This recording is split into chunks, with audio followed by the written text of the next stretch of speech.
கர்த்தருடைய பரிசுத்த நாமத்துக்கு மகிமை உண்டாவதாக. ஆண்டவராகிய இயேசு கிறிஸ்துவின் இனிய நாமத்திலே உங்களை நாங்கள் வாழ்த்துகிறோம், வரவேற்கிறோம். கர்த்தர் நல்லவர், அவருடைய கிருபை என்றும் உள்ளது. கர்த்தருக்கு ஸ்தோத்திரம். கடந்த 8 வாரமாக நல்ல போராட்டத்தை போராடுங்கள் என்ற தலையங்கத்திலே நாம் தொடர்ந்து கர்த்தருடைய வார்த்தையை தியானித்துக் கொண்டிருக்கிறோம். இன்றைக்கான செய்தி இந்த தொடரின் கடைசி செய்தியாக இருக்கும். 9ஆம் பாகம். ஒரு முக்கியமான காரியத்தை நாம் இன்றைக்கு தியானிக்க இருக்கிறோம். இதுவரைக்கும் 6 ஆவிக்குரிய ஆயுதங்களை குறித்து தியானித்து நாம் கற்றிருக்கிறோம். இன்றைக்கு 7வது ஆவிக்குரிய போராயுதம், ஆவியில் ஜெபம் பண்ணுதல் அல்லது ஆவியினால் ஜெபம் பண்ணுதல். ரொம்ப முக்கியமான ஒரு தலைப்பு. அடுத்த சில நிமிஷங்களுக்கு உங்களுடைய சிந்தனை திசை திருப்பப்படாதபடி கூர்ந்து கர்த்தருடைய வார்த்தையை கவனிங்கள். ஆவியானவர் உங்களோடு கூட திட்டவட்டமாக பேச விரும்புகிறார். நம்முடைய ஆவிக்குரிய வாழ்க்கையில கர்த்தர் நமக்கு கொடுத்திருக்கிற ஒரு வல்லமையான ஆயுதம் என்னவென்றால் அது ஜெபம். ஆமென். ஆண்டவராகிய இயேசு சீஷர்களுக்கு ஜெபிக்க கற்றுக் கொடுக்கிறார். சீஷர்கள் வந்து ஆண்டவரத்தை கேட்கிறாங்க, ஆண்டவரே எங்களுக்கு ஜெபிக்க கற்றுத்தர வேண்டும். சகோதரனே சகோதரியே, தயவு செய்து இங்கும் அங்கும் பார்த்து உங்களுடைய சிந்தனை திசை திருப்ப விடவே விடாதீர்கள். இந்த செய்தியை சத்ருவாகிய பிசாசு வெறுக்கிறான். ஆகவே உங்களை கூர்ந்து கவனிக்க விட மாட்டான். இந்த நேரத்தில் தான் பல சிந்தனைகளை உங்கள் மனதில் வைப்பான். நாம் மோசம் போகக்கூடாது, வஞ்சிக்கப்படக்கூடாது. ஒவ்வொரு வார்த்தையும் முக்கியம். ஆகவே தயவு செய்து உங்களுடைய சிந்தனையை ஒருமுகப்படுத்தி கூர்ந்து கவனிங்கள். கர்த்தர் உங்களோடு கூட தனிப்பட்ட ரீதியிலே பேச விரும்புகிறார். ஆண்டவராகிய இயேசுவிடத்திலே, ஆண்டவரே நீர் எங்களுக்கு ஜெபிக்க கற்றுத்தர வேண்டும் என்று சொல்லும்போது ஆண்டவராகிய இயேசு ஒரு ஜெப மாதிரியை தன்னுடைய சீஷர்களுக்கு கொடுக்கிறார். அந்த ஜெப மாதிரியின் ஒரு பகுதியிலே அவர் சொல்லிக் கொடுத்த ஜெபம் என்னவென்றால், தீமையினின்று எங்களை ரட்சித்துக் கொள்ளும், தீமையிலிருந்து எங்களை ரட்சித்துக் கொள்ளும் அப்படின்னு நம்முடைய வேதாகமத்திலே மொழிபெயர்க்கப்பட்டது. ஆனா அது கிரேக்க வேதாகமத்திலும் சரி, எபிரேய வேதாகமத்திலும் கொஞ்சம் வித்தியாசமாக இருக்கிறது. அது எப்படி இருக்குன்னா, ஆண்டவர் சொல்லிக் கொடுத்த ஜெபம் எங்களை சோதனைக்கு உட்பட பண்ணாமலும் தீமையினின்று எங்களை ரட்சித்துக் கொள்ளும் என்று அல்ல, தீமையானவனிடத்திலிருந்து எங்களை ரட்சித்துக் கொள்ளும். தீமையினின்று ரட்சித்துக் கொள்ளும் என்று சொல்லி ஜெபிப்பதற்கும், தீமையானவனிடத்திலிருந்து பொல்லாதவனிடத்திலிருந்து எங்களை ரட்சித்துக் கொள்ளும், எத்தனை பேருக்கு வித்தியாசம் விளங்குது? அப்படிதான் இருக்கிறது. தீமையான விடத்திலிருந்து, அதாவது சத்துருவிடத்திலிருந்து, பிசாசிடத்திலிருந்து, அவனுடைய சதி திட்டங்கள் ஆலோசனையிலிருந்து நீர் எங்களை ரட்சித்துக் கொள்ளும் என்று ஜெபிக்கும்படியாக தான் கர்த்தர் கற்றுக். ஒரு கிறிஸ்தவர் முழங்கால் படியிட்டு ஜெபிக்கும் போது சத்துரு நடுங்குகிறான், பிசாசுகள் நடுங்குகிறது. ஆமென். ஒரு கர்த்தருடைய பிள்ளை முழங்கால் படியிட்டு ஜெபிக்கும் போது பிசாசுக்கு அது ஒரு பெரிய குழப்பத்தை ஏற்படுத்துகிறது, ஒரு பயத்தை ஏற்படுத்துகிறது. ஆகவேதான்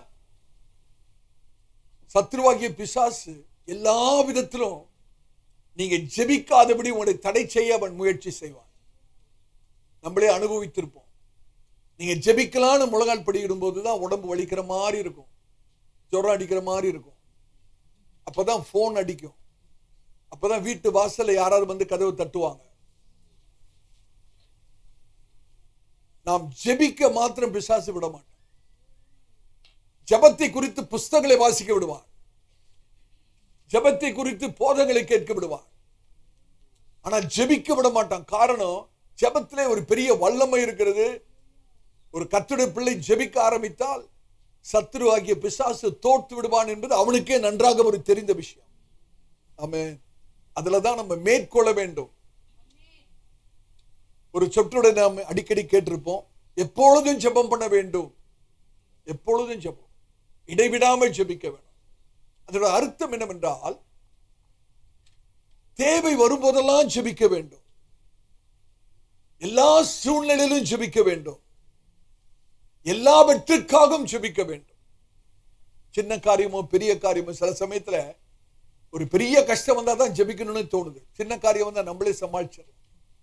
அப்படி அல்ல. அது சின்ன காரியமோ பெரிய காரியமோ எல்லாவற்றுக்காக ஜெபிக்கணும்.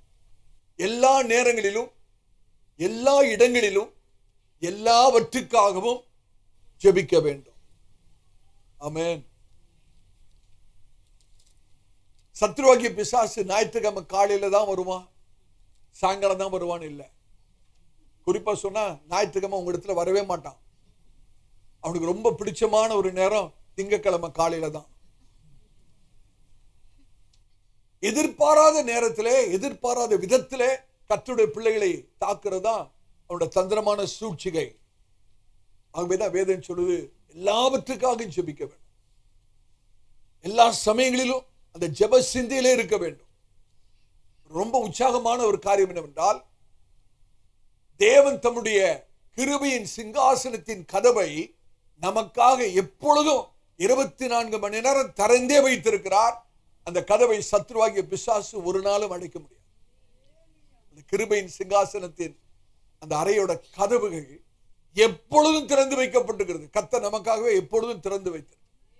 சத்ருவாகிய பிசாசு மற்ற கதவுகளை அடைக்க முடியும் ஒழிய, இந்த கிருபையின் சிங்காசனத்தின் கதவை ஆண்டவர் திறந்திருக்கிற அந்த கதவை சத்ருவாகிய பிசாசு ஒரு நாளும் அடைக்க முடியாது.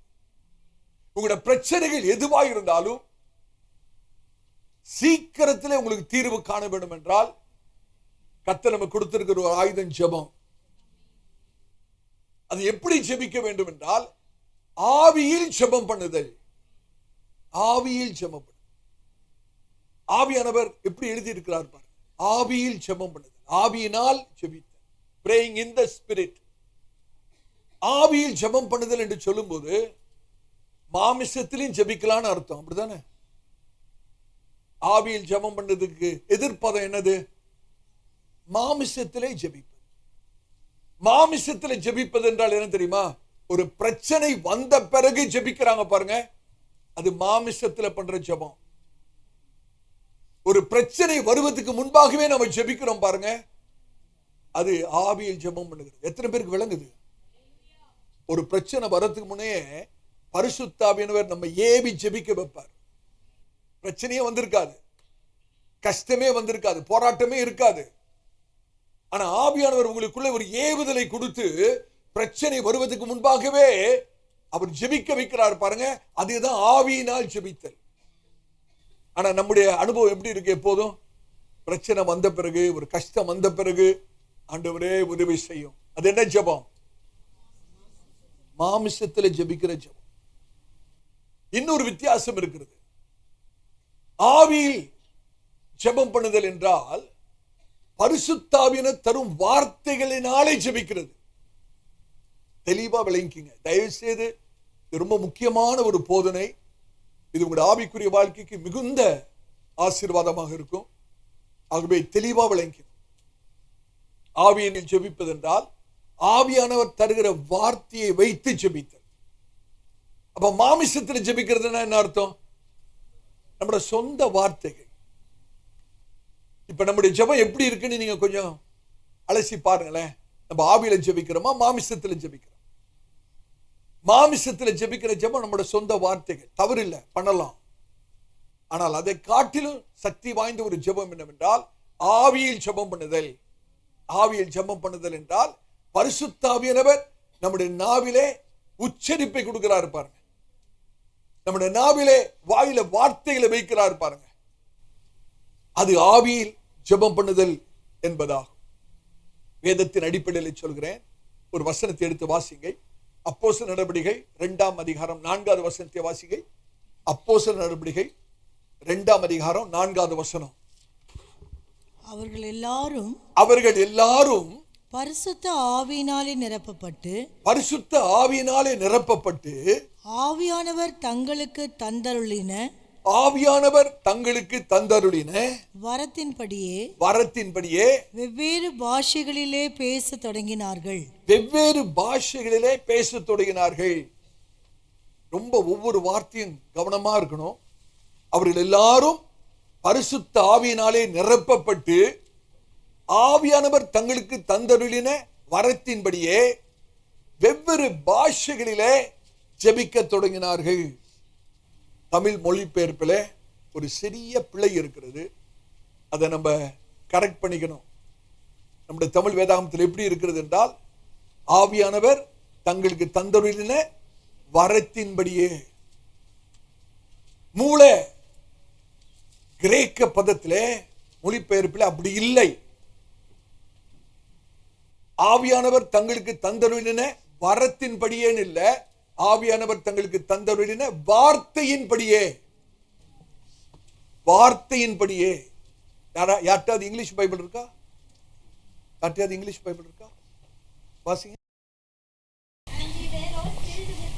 They were all filled with the Holy Spirit. They began to speak with other tongues as the Holy Spirit gave them the utterance. As the Holy Spirit gave them the words. ஆவியானவர் தங்களுக்கு தந்தருளின வரத்தின்படி அல்ல, ஆவியானவர் தங்களுக்கு தந்தருளின வார்த்தையின்படியே. அந்த இடத்துல ஒரு கிரேக்க பதம் பயன்படுத்தப்பட்டிருக்கிறது. அந்த கிரேக்க பதம் என்னவென்றால் அப்போஸ்தென் கெஸ்தாய் என்ற ஒரு கிரேக்க பதம். அது வரத்துக்குரியதான வார்த்தை அல்ல, வார்த்தைக்கு கூறியதான ஒரு வார்த்தை. ஆமென். அப்ப ஆவியில ஜெபம் பண்ணுகிறது என்றால் என்ன? ஆவியானவர் நம்முடைய வாயில வைக்கிற வார்த்தையின்படி ஜெபிக்கிறது. எத்தனை பேருக்கு விளங்குது? கர்த்தருடைய பரிசுத்த நாமத்துக்கு ஸ்தோத்திரம். இப்ப எடுத்து வாசிங்க.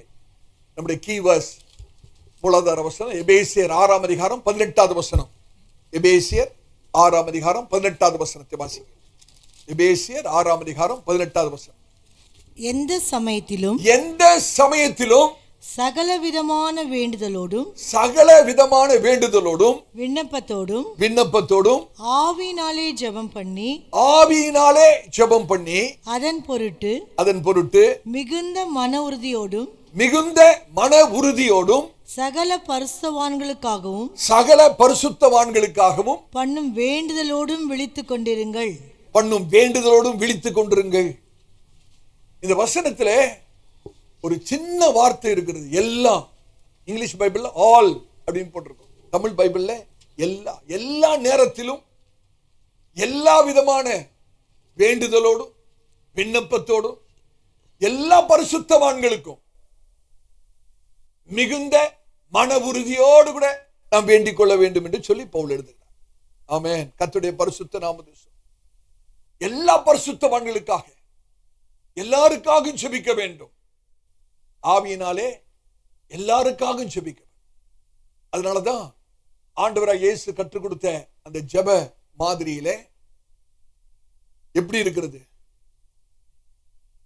கர்த்தாவே, எங்களை சோதனைக்கு என்னை சோதனைக்கு உட்பட பண்ணாமல் என்னை தீமையானவரிடத்திலிருந்து ரட்சியும் இருக்கிறதா? எங்களை சோதனைக்கு உட்படுத்தாமல் தீமையானவனிடத்திலிருந்து எங்களை ரட்சியும் என்று இருக்கிறதா? எங்களை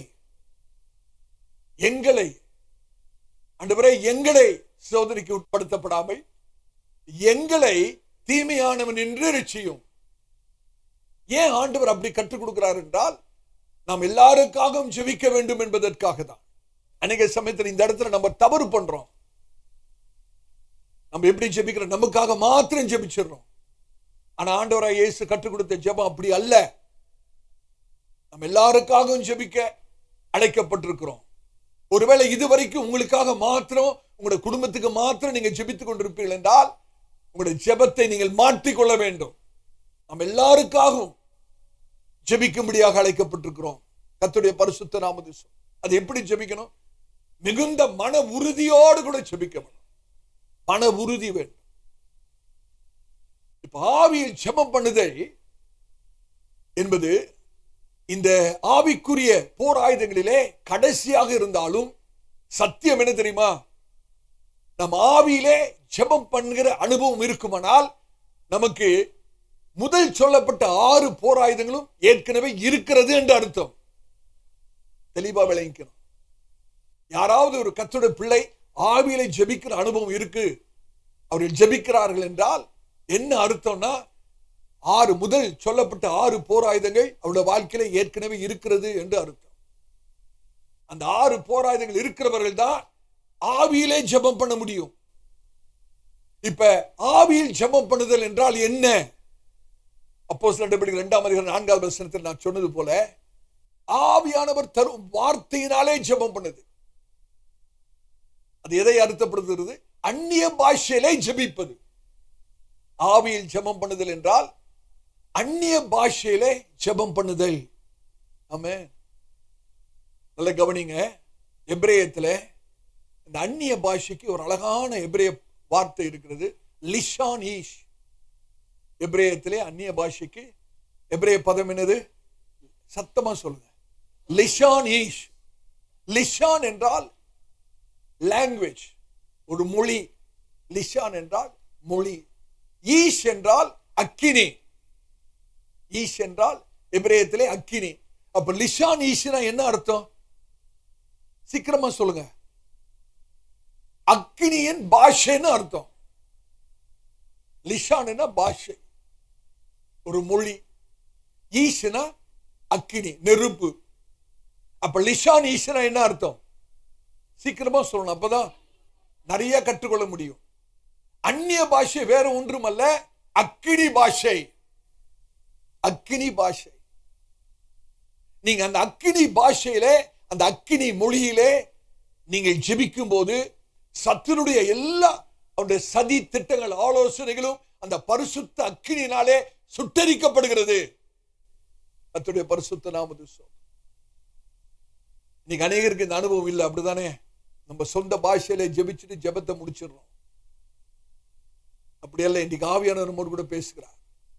பரிசுத்தாவின் அபிஷேகத்தை பெற்றவர்கள், அந்நிய பாஷை அடையாளத்தோடு கூட பெற்றவர்கள், ஒவ்வொரு நாளும் அந்நிய பாஷையை பேசி அதிலே கொஞ்ச நேரம் ஜெபிக்க பழகி கொள்ள வேண்டும். நீங்கள் அந்நிய பாஷையை பேசி ஜெபிக்கும் போது அக்கினி பாஷையிலே நீங்கள் ஜெபம் பண்ணுகிறீர்கள். அந்த அக்கினியின் பாஷை சத்துருடைய சதி திட்டங்கள், ஆலோசனைகள் எல்லாவற்றையும் சுட்டரித்து விடும். அப்போஸ்தலர் நடவடிக்கைகள் 2ஆம் அதிகாரத்திலே கவனிச்சா போதும். துக்கத்தோடு சொல்றேன், இன்னைக்கு அநேகர் தவறாக பிரசங்கம் பண்ணுகிறார்கள். அவர்கள் என்ன திரும்ப பிரசங்கம் பண்றாங்க? அப்போஸ்தலர் நடவடிக்கைகள் 2ஆம் அதிகாரத்திலே அந்நிய பாஷையை பத்தி சொல்லல, வேறு பாஷைகளை பத்தி தான் ஆவியானவர் எழுதி வச்சிருக்காரு. அந்நிய பாஷை இல்ல அது. ஏன்னா இவங்க பேசுற பாஷை எல்லாருக்கும் விளங்கிட்டு, அவங்க பாஷையில தான் இவங்க பேசுனாங்க. இது மனுஷனுடைய பாஷையை தான் பேசுறாங்க, இது அந்நிய பாஷை இல்ல அப்படின்னு அநேகர் போதிக்கிறார்கள். அப்படி போதிக்கிறதுக்கு காரணம் என்னன்னா, சத்தியம் தெரியலன்னு அர்த்தம். இவர்கள் பேசுறது மனுஷ பாஷை தான். அப்போஸ்தலர்கள் 120 பேர் மேலேயும் பரிசுத்தாவில இறங்கின போது அவர்கள் பரிசுத்தாவில நிரப்பப்பட்டு வெவ்வேறு பாஷைகளை பேசுறது. அந்த வெவ்வேறு பாஷை என்னன்னு கேட்டீங்கன்னா மனுஷனுடைய பாஷைகள் தான். கேட்டவர்களுக்கு அது மனுஷனுடைய பாஷை, ஆனா பேசினவர்களுக்கு அது அந்நிய பாஷை. எத்தனை பேருக்கு விளங்குது? கேட்டவர்களுக்கு மனுஷ பாஷை, அவங்க மொழியில தான் பேசுறாங்க. ஆனா பேசுறவங்களுக்கு ஒரு பாஷையும் தெரியாது, அவங்க பேசுற பாஷை அவங்களுக்கே தெரியாது. அப்ப அது என்னது? அந்நிய பாஷை பேச. எத்தனை பேருக்கு விளங்குது நான் சொல்றது? சபையாரே, இந்த 7 விதமான ஆவிக்குரிய ஆயுதங்களையும் நீங்கள் தரித்து கொண்டு உங்களுடைய கிறிஸ்தவ வாழ்க்கையில நீங்கள் பிரயாணம் செய்வீர்கள் என்றால் சத்துருவாகிய பிசாசுக்கு உங்களுடைய எல்லையில ஒன்றுமே தொட முடியாது. பாதாளத்தின் வல்லமைகள் உங்களை ஆட்கொண்டு நடத்த முடியாது. உங்களுடைய குடும்பத்தையும் உங்களுடைய வாழ்க்கையை ஒரு நாளும் அவன் சேதப்படுத்த முடியாது.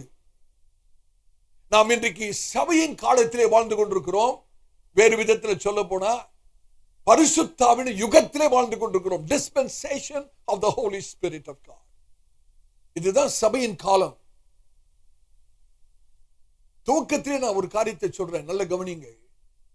பரிசுத்த ஆவியானவர் மாத்திரம் இல்லாவிட்டால் நாம் ஒன்றுமே இல்லை. நம்ம வாய் திறந்து அறிக்கை செய்யலாமா? பரிசுத்த ஆவியானவரே, நீங்க இல்லைன்னா நான் ஒன்றுமே இல்லை. பரிசுத்த ஆவியானவரே நீங்கள் இடம். திருப்பி சொல்லலாமா? பரிசுத்த ஆவியானவரே நீங்கள் ஒன்றுமே இல்லை. நான் பூஜ்யம். I am nothing. Without the Holy Spirit I am nothing. ஆவியானவரே நீங்க இல்லைன்னா நான் ஒன்றுமே இல்லை. அநேக சமயங்களிலே புதிய ஏற்பாட்டு சபையிலே பிதாவாகிய தேவனை குறித்து அதிக முக்கியத்துவம் கொடுக்கப்படுகிறது. குமாரனாகிய இயேசு கிறிஸ்துவை குறித்து முக்கியத்துவம் கொடுக்கப்படுகிறது. நல்லது, தவறில்லை, அதை செய்ய வேண்டும். ஆனால் அந்த அளவுக்கு பரிசுத்த ஆவியானவருக்கு முக்கியத்துவம் கொடுக்கப்படுகிறது இல்லை. காரணம், பரிசுத்த ஆவியானவரை நாம் லேசாக எடுத்து விட்டோம். அது மாத்திரமல்ல, இன்னைக்கு பரிசுத்த ஆவியானவருக்கு கொடுக்க வேண்டிய முக்கியத்துவத்தை கொடுக்காம புதிய ஏற்பாட்டு சபை கொடுக்காம போனதுக்கு காரணம் அறியாமை. இன்னைக்கு ஒவ்வொரு கர்த்தருடைய பிள்ளையோட வாழ்க்கையிலும் பரிசுத்த ஆவியானுடைய அவர் ஆற்றின செயல்கள் என்ன, அவர் ஆற்றிக் கொண்டிருக்கிற செயல்கள் என்ன, அவர் செய்ய போகிற காரியங்கள் என்ன என்பதை இன்னைக்கு புதிய ஏற்பாட்டு சபை அறியாமல் இருக்கிறபடினாலே இன்னைக்கு பரிசுத்த ஆவியினுடைய முக்கியத்துவம் இன்னைக்கு சபைக்கு தெரியாமல் இருக்கிறது. இன்னைக்கு என்ன குறித்து நான் சொல்றேன். என்னுடைய வாழ்க்கையிலே பரிசுத்த ஆவியை மாத்த இல்லைன்னா நான் ஒன்றுமே இல்லை. இப்ப எனக்கு 62 வயசு. 7 வயதிலே கர்த்தர் என்னை அந்நிய பாஷை அடையாளத்தோடு கூட அவருடைய கிருபையினாலே அபிஷேகம். அந்த நாள் முதற்கொண்டு இந்த நாள் வரைக்கும் பரிசுத்த ஆவியானவர் என்னை நடத்தி கொண்டிருக்கிறார், என்னை ஆளுகை செய்து கொண்டிருக்கிறார். ஊழியம் செய்ய அவர் என்னை திராணிப்படுத்துகிறார். சில ஞாயிற்றுக்கிழமையிலே நின்று பிரசங்கம் பண்ண முடியுமா என்று நினைத்த அநேக ஞாயிற்றுக்கிழமைகள் உண்டு. ஆனாலும் நின்று பிரசங்கம் பண்ண வைத்தவர் பரிசுத்த ஆவியானவர். கர்த்தருடைய பரிசுத்த நாமத்துக்கு ஸ்தோத்திரம். இன்னைக்கு கர்த்தருடைய ஊழியக்காரனாய் நான் உங்களை மத்தியிலே தைரியமாய் சொல்லக்கூடிய ஒரு காரியம் உண்டு என்றால், பரிசுத்த ஆவியை இல்லாவிட்டால் என்னோட வாழ்க்கை ஒன்றுமே இல்லை. இதை நான் வேதாகமத்திலிருந்து நான் உங்களுக்கு விவரித்து போதித்து காண்பிக்க விரும்புகிறேன். நான் படிப்படியா உங்களுக்கு இதை சொல்றேன். நீங்க இந்த காரியத்தை நன்கு விளங்கி கற்றுக்கொள்ள வேண்டும். நம்முடைய வாழ்க்கையிலே குறைஞ்ச பட்சம் 18 காரியங்களையாவது பரிசுத்த ஆவியானவர் நம்முடைய வாழ்க்கையிலே செய்திருக்கிறார். குறைந்தது 18 காரியங்களை ஆச்சும் பரிசுத்த ஆவியானவர் செய்து. அதை தான் நான் இன்னைக்கு உங்க இடத்துல போதிக்க போகிறேன். ஒன்றின் ஒன்றாக 18 என்று சொல்லும் போது எபிரேய மாணாக்கர் உங்களுக்கு தெரியும். 18னா என்ன? காய்னா என்ன அர்த்தம்? ஜீவன். 18 என்றாலே ஜீவன் என்று அர்த்தம். 18 காரியங்களை பரிசுத்த ஆவியானவர் நமக்கு செய்திருக்கிறார். அதை நாம் உணரவே இல்லை. இன்னைக்கு நான் சொல்ல போற சில காரியங்களை நீங்க யோசித்து கூட பார்த்திருக்க மாட்டீங்க. ஆனா பரிசுத்த ஆவியானவர் நமக்கு செய்திருக்கிறார். அதை நாம் நினைத்து தியானித்து பார்க்கும்போது பரிசுத்த ஆவியானவருக்கு நன்றி செலுத்தாமல் இருக்க முடியாது. இன்னைக்கு ஆவியில் ஜெபம் பண்ணுதல் என்ற காரியத்தை படிக்கும் போது பரிசுத்த ஆவியானவரை குறித்து நாம் சரியான ஒரு புரிதல், ஒரு விளக்கம் இல்லாவிட்டால் நாம் எப்படி ஆவியில ஜெபிக்க முடியும்? அப்ப ஆவியில நாம் ஜெபம் பண்ணணும். பரிசுத்த ஆவியினால் நிறைந்து அந்நிய பாஷை பேசி நம்ம ஜெபம் பண்ணணும்னா பரிசுத்த ஆவியானவரை குறித்ததான தெளிவு நமக்கு வேண்டும். பரிசுத்த ஆவியானவர் என்ன வாழ்க்கையில என்ன செய்திருக்கிறார், அவர் என்ன செய்து கொண்டிருக்கிறார், அவருடைய வாழ்க்கையில என்ன செய்ய போகிறார் என்பதை விளங்கிக் கொள்ளாமல் பரிசுத்த ஆவியிலே நாம் எப்படி ஜெபிக்க முடியும்? அப்ப பரிசுத்த ஆவியானவரை குறித்ததான தெளிவு நமக்கு வேணும் அல்லவா? முதலாவது எடுத்து வாசிங்க. எல்லாத்துக்குமே ஆதியாகமத்துக்கு தான் போகணும், வேற வழியே இல்லை. ஆதியாகமம் 1ஆம் அதிகாரம் 2வது வசனத்தை வாசிங்க. ஆதியாகமம் 1ஆம் அதிகாரம் 2வது வசனம். பூமியானது ஒழுங்கின்மையும் வெறுமையுமாயிருந்தது. ஆழத்தின் மேல் இருள் இருந்தது.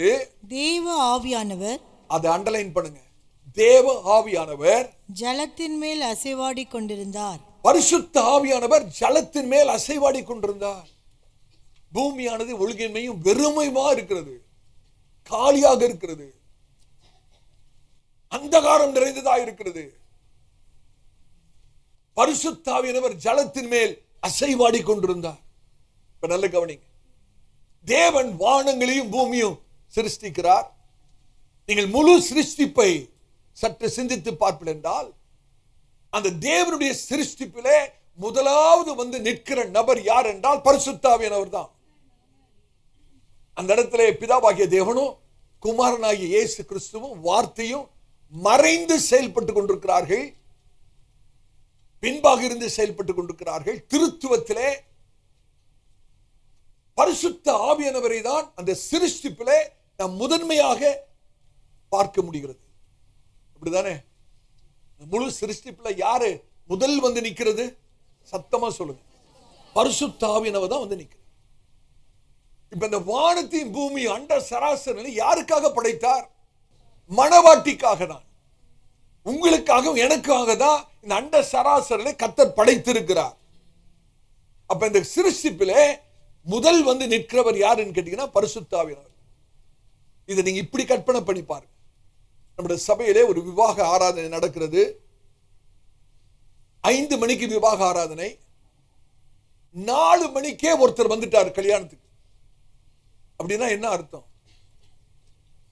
அந்த நபர் இந்த கல்யாண வீட்டாரோடு நெருங்கிய தொடர்பு உள்ளவர் என்பது அர்த்தம். அப்படித்தானே? 5 மணி கல்யாணத்துக்கு ஒருத்தர் 4 மணிக்கே வந்துட்டார்னா என்ன அர்த்தம்? இவர் அந்த 2 குடும்பத்தாரோடு கூட ஒரு நெருங்கிய தொடர்புள்ளவர். அவர் அந்த விவாகத்திலே மிகுந்த ஆர்வம் உள்ளவர், அந்த விவாகத்திலே முழு ஈடுபாடு கொண்டவர், அந்த தம்பதிகளுக்கு ரொம்ப நெருங்கினவர் என்பது நமக்கு அர்த்தமாகுது. அப்படிதானே? ஏங்க 5 மணி கல்யாணத்துக்கு 4 மணிக்கே அவர் வரணும்? அப்படி என்றால் அந்த விவாகத்தை குறித்ததான காரியங்கள் அவருக்கு ரொம்ப முக்கியம். அந்த விவாகம் அவருக்கு ரொம்ப முக்கியம். அதே போலதான் இன்னும் சிருஷ்டிப்பே ஆரம்பிக்கலங்க. எல்லா சிருஷ்டிப்பும் உங்களுக்காக எனக்காக தான். ஆனா இன்னும் சிருஷ்டிப்பே தொடங்கல. இன்னும் முதல் நாள் சிருஷ்டிப்பே தொடங்கல. ஆனா அங்க யார் வந்து நிக்கிறது? பரிசுத்த ஆவியானவர் வந்து நிற்கிறார். அப்ப சிருஷ்டிப்பிலே பரிசுத்த ஆவியானவர் எவ்வளவு முக்கியமானவர் என்பதை சிந்தித்து பாருங்க. இனிமேல தான் ஒவ்வொரு நாளும் காரியங்கள் சிருஷ்டிக்கப்பட போகிறது. முதல் நாள்ல வெளிச்சம், 2வது நாள் ஆகாய விரிவு அப்படின்னு சொல்லி ஒவ்வொன்றும் சிருஷ்டிக்கப்பட போகிறது. ஆனா எல்லா சிருஷ்டிப்புக்கு முன்பதாகவே பரிசுத்த ஆவியானவர் அங்க வந்து நிற்கிறார். ஹல்லேலூயா. அப்ப அண்ட சராசரி தேவன் உங்களுக்காக எனக்காகவும் சிருஷ்டித்த போது அதுல மிகுந்த ஆர்வமுடையவராய் இருந்தவர் யாருன்னு கேட்டீங்கன்னா பரிசுத்த ஆவியானவர். ஏன்? இந்த அண்ட சராசரிகள் யாருக்காக சிருஷ்டிக்கப்படுகிறது? உங்களுக்காகவும் எனக்காக சிருஷ்டிக்கப்படுகிற அப்படினாலே இந்த சிருஷ்டிப்பிலே மிகுந்த ஆர்வம் உள்ளவராக முன்பதாகவே வந்து நிற்கிறவர் தான் பரிசுத்த ஆவியானவர். இன்னைக்கு கர்த்தருடைய ஊழியக்காரனா சொல்றேன், சர்வ வல்லமையுள்ள தேவன் உங்களுடைய வாழ்க்கையில ஒரு காரியத்தை செய்வார் என்றால் அந்த காரியத்தை செய்வதற்கு முதன்மையாக உங்களுக்காகவும் எனக்காகவும் வந்து நிற்கிறவர் பரிசுத்த ஆவியானவர் தான். எத்தனை பேர் விசுவாசிக்கிறீங்க? ஹல்லேலூயா. கர்த்தருடைய பரிசுத்த நாமம் சிந்தித்து பார்க்கணும். அந்த முதல் 5 நாட்களிலே தேவனாகிய கர்த்தர் அநேக காரியங்களை சிருஷ்டிக்கிறார். 6வது நாளிலே தேவன் மனுஷனை உண்டாக்குகிறார். 6வது நாள்ல தான் மனுஷன் சிருஷ்டிக்கப்படுது. இன்னும் உங்களுக்கு தெளிவா விளங்கிறதுக்காக நான் இப்படி சொல்றேன். 6வது நாளிலே தேவன் என்னை சிருஷ்டிக்கிறார். நான் எப்படி இருந்தேன் தெரியுமா? கர்த்தருடைய கரத்துல மண்ணா இருந்தேன். நீங்களும் நானும் கர்த்தருடைய கரத்துல எப்படி இருந்தோம்? மண்ணாக. வேதம் என்ன சொல்லுது? பூமியிலிருந்து தேவன் மண்ணை எடுத்து மனுஷனை உண்டாக்கு சிருஷ்டிக்கிறார். அப்ப கர்த்தருடைய கரத்திலே நான் மண்ணாக இருந்தேன். 6வது நாள்ல கர்த்தர் என்னை ஒரு மண்ணாக கரத்தில் எடுத்திருக்கிறார். அந்த 6வது நாள் சிருஷ்டிப்பிலே பரிசுத்த ஆவியானவர் வந்து எனக்கு இந்த மண்ணுக்கு ஒரு ஜீவனை கொடுக்கிறார்.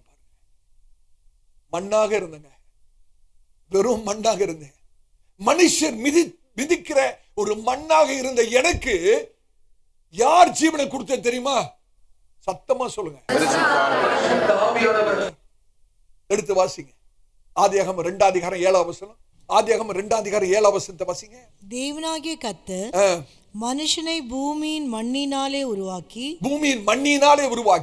ஜீவ சுவாசத்தை, நல்ல கவனிக்கணும், ஜீவ சுவாசம், நிஷ்மாத் கயீம், ஜீவ சுவாசத்தை அவன் நாசிலே ஊதினார். அவர் நாசிலே ஊதினார். மனுஷன் ஜீவாத்மாவானான். மனுஷன் ஜீவ ஆத்மாவானான். அந்த ஜீவ சுவாசம் யாருங்க? தேவன் ஊதினாரே அந்த ஜீவ சுவாசம், அவர் யாரு? பரிசுத்த ஆவியானவர். அப்படிதான் எபிரேயத்துல விளக்கப்பட்டிருக்கிறது. அந்த ஜீவ சுவாசம் தான் பரிசுத்த ஆவியானவர். ஆமென். இன்னும் உங்களுக்கு தெளிவா விளங்கணும்னா எடுத்து வாசிங்க. யோபு 33ஆம் அதிகாரம் 4வது வசனத்தை பாருங்க. யோபு 33ஆம் அதிகாரம் 4வது வசனம். தேவனுடைய ஆவியானவர், நல்ல கவனிக்கிறீங்களா? தேவனுடைய ஆவியானவர் என்னை உண்டாக்கினார். சர்வ வல்லவருடைய சுவாசம், கேக்குறீங்களா? சர்வ வல்லவருடைய சுவாசம் எனக்கு உயிர் கொடுத்தது. சர்வ வல்லவருடைய சுவாசம் யாரு? இந்த ஜீவ சுவாசம் யாரு? பரிசுத்த ஆவியானவர் எனக்கு ஜீவனை கொடுத்தார். ஹல்லேலூயா. சர்வ வல்லவருடைய சுவாசம் எனக்கு ஜீவனை கொடுத்தது. பரிசுத்த ஆவியானவர் தான் நமக்கு ஜீவனை கொடுத்ததே. நீங்க கொஞ்சம் சிந்தித்து பாருங்க. தேவன் நம்மை மண்ணிலிருந்து சிருஷ்டித்தார், என்னை மண்ணிலிருந்து உண்டாக்கினார். எனக்கு ஜீவனை கொடுத்தது யாரு? சத்தமா பரிசுத்த ஆவியானவர். நான் கர்த்தருடைய கரத்திலே மண்ணாக இருந்தபோது பரிசுத்த ஆவியானவர் அந்த மண்ணுக்குள்ளே பிரவேசிக்கிறார். சர்வ வல்லுடைய சுவாசமாக பரிசுத்த ஆவியானவர் சர்வ வல்லுடைய சுவாசமாக இந்த மண்ணுக்குள் பிரவேசித்த போது எனக்கு ஜீவன் உண்டானது. இன்னும் சொல்லணும்னா, மண்ணாய் இருந்த எண்ணெய் மனுஷனாய் மாற்றினது பரிசுத்த ஆவியானவர். எத்தனை பேர் ஆவியானவருக்கு நன்றி சொல்ல முடியும்? இதெல்லாம் நம்ம யோசித்து பார்க்கிறதே இல்லை, அப்படிதானே? மண்ணாய் இருந்த நம்மை மனுஷனாக மாற்றினது யார்தான்? பரிசுத்த ஆவியானவர் தான். இப்ப நல்ல கவனிங்க. பரிசுத்த ஆவியானவர் மண்ணுக்குள்ள வந்தா மண்ணு மனுஷன் ஆயிரும்.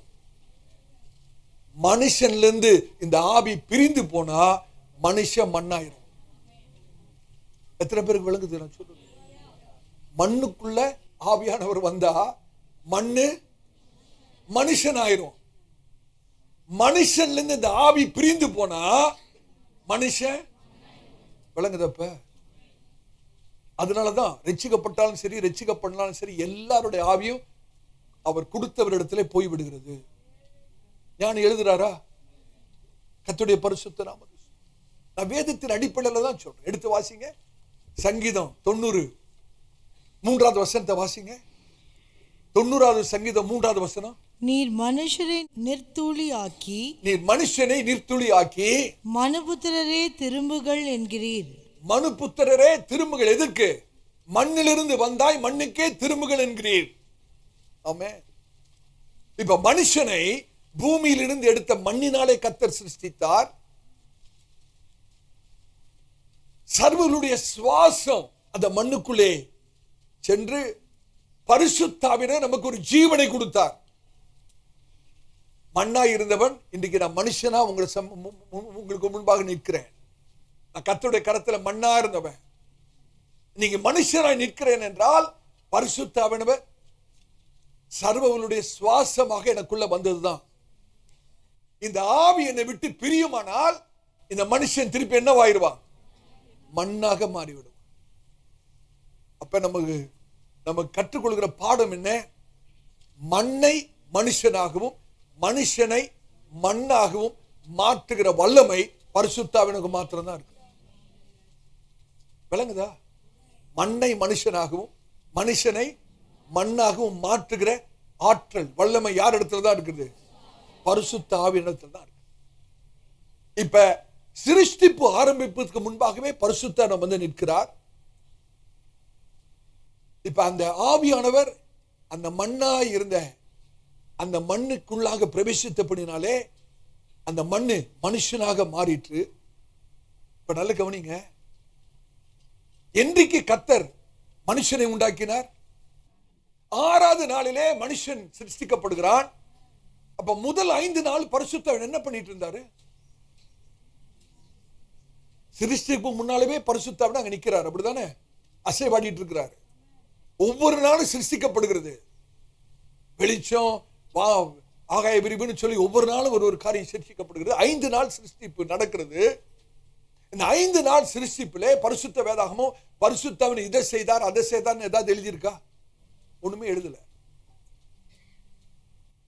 ஆனா 6வது நாள் சிருஷ்டிப்பிலே பரிசுத்தாவின் உடனே செயல்பட்டு அந்த மண்ணுக்குள்ளாக அவர் வந்து மண்ணா இருந்த அந்த மண்ணுக்கு ஜீவனை கர்த்தர் கொடுக்கிறார். அப்படின்னா என்ன அர்த்தம்? எனக்காக பரிசுத்தாவினவர் 5 நாள் பொறுமையா காத்துட்டு சிருஷ்டிப்புக்கு முன்னாலே வந்துட்டாரு. ஃபர்ஸ்ட் நாள் சிருஷ்டிப்பு நடக்குது, பரிசுத்தாவின பேசாம இருக்கு. 2வது நாள் சிருஷ்டிப்புல பரிசுத்தாவின பேச, 6வது நாள் தான் நான் சிருஷ்டிக்கப்படுறேன். அந்த 6வது நாள் சிருஷ்டிப்புல நான் சிருஷ்டிக்கப்படும் போது பரிசுத்தாவின பேசாம நின்று பார்த்துக்கிட்டு இருக்கவே முடியல. உடனே அந்த மண்ணுக்குள்ளாக வருகிறார். எனக்கு ஒரு ஜீவன் வருகிறது. கர்த்தருடைய பரிசுத்த நாமத்துக்கு ஸ்தோத்திரம். அப்ப பரிசுத்தாவினர் என் மேல எவ்வளவு அக்கறை, எவ்வளவு கரிசனை உள்ளவராக இருக்கிறான்னு யோசி. 5 நாள் பொறுமையா காத்திருந்த பரிசுத்தாவினவர் 6வது நாளிலே, நான் சிருஷ்டிக்கப்பட்ட நாளிலே பரிசுத்தாவினவர் ஜீவனுள்ள ஹல்லேலூயா சர்வ வல்லமையுடைய சுவாசமாக எனக்குள்ளே வந்து எனக்கு ஒரு புதிய ஜீவனை கர்த்தர் கொடுக்கிறார். கர்த்தருடைய பரிசுத்த நாமத்துக்கு ஸ்தோத்திரம்.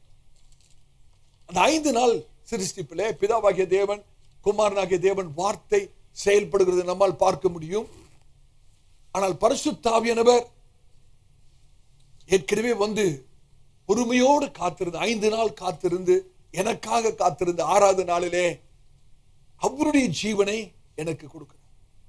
அப்ப பரிசுத்த ஆவியானவர் என்னை குறித்து, உங்களை குறித்து எவ்வளவு அக்கறை உள்ளவராக, எவ்வளவு கரிசனை உள்ளவராக இருக்கிறார் என்பதை நாம் விளங்கிக் கொள்ள வேண்டும். ஆமென்.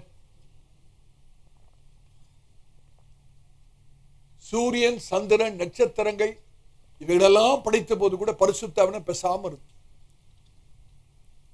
ஆனா என்ன படைச்ச போது பரிசுத்த ஆவியானவர் சும்மாவே இருக்க முடியல. அப்ப என் மேல அவர் எவ்வளவு அன்பு வச்சிருக்கிறார் என்பதை எத்தனை பேர் விளங்கிக்க முடியுது? அந்த சூரியன், சந்திரன், நட்சத்திரங்களை காட்டிலும் பரிசுத்த ஆவியானவர் உங்களை என்னையும் விலையேறப்பட்டவர்களா எண்ணினபடினாலதான் 5 நாள் காத்திருந்த பரிசுத்த ஆவியானவர் 6வது நாள்ல உடனே நமக்காக செயல்பட்டார். இததான் அப்போஸ்தலனாகிய பவுல் எழுதுறார். எடுத்து வாசிங்க. 2 கொரிந்தியர் 4ஆம் அதிகாரம் 7வது வசனத்தை வாசிங்க. 2 கொரிந்தியர் 4ஆம் அதிகாரம் 7வது வசனம். இந்த மகத்துவமுள்ள வல்லமை, இந்த மகத்துவமுள்ள, யாரை குறித்து பேசுறார்? பரிசுத்த ஆவியானவர் குறித்து. இந்த மகத்துவமுள்ள வல்லமை எங்களால் உண்டாயிராமல் தேவனால் உண்டாயிருக்கிறது என்று விளங்கும்படி இந்த பொக்கிஷத்தை, இந்த பொக்கிஷத்தை, யார் அந்த பொக்கிஷம்? இந்த பொக்கிஷத்தை மண் பாண்டங்களில் பெற்றிருக்கிறோம். எத்தனை பேர் பரிசுத்த ஆவியானவருக்கு நன்றி சொல்ல முடியும்? எவ்வளவு பெரிய பாக்கியங்க இது. இந்த பொக்கிஷத்தை, பரிசுத்த ஆவியானவரை இந்த மண் பாண்டத்திலே நாம் பெற்றிருக்கிறோம். பரிசுத்த ஆவியானவர் தேவன், திருத்துவத்தில் ஒருவர். யோசிச்சு பார்க்க முடியுதா? இந்த மண்ணுக்குள்ள பிரவேசித்து எனக்கு ஜீவனை தருகிறார் என்றால், சர்வ வல்லமையுள்ள தேவன் இந்த மண்ணுக்குள்ள ஏங்க பிரவேசிக்கணும்? அல்லேலூயா. இதற்காக ஏன் 5 நாள் காத்திருக்கணும்? எல்லாமே அவர் நம்மள வைத்த அன்பு, கரிசனை தான். அப்படின்னா என்ன அர்த்தம்? சூரியன், சந்திரன், நட்சத்திரங்களை காட்டிலும் பரிசுத்த ஆவியானவருக்கு நீங்களும் நானும் ரொம்ப விசேஷித்தவர்கள். அல்லேலூயா. இதனாலதான் நான் துவக்கத்திலே சொன்னேன், பரிசுத்த ஆவியானவர் இல்லைன்னா இன்னைக்கு நம்ம இல்லை. பரிசுத்த ஆவியானவர் இல்லைன்னா நம்மளாம் இன்னைக்கு யாருதான்? மண்ணுதான்.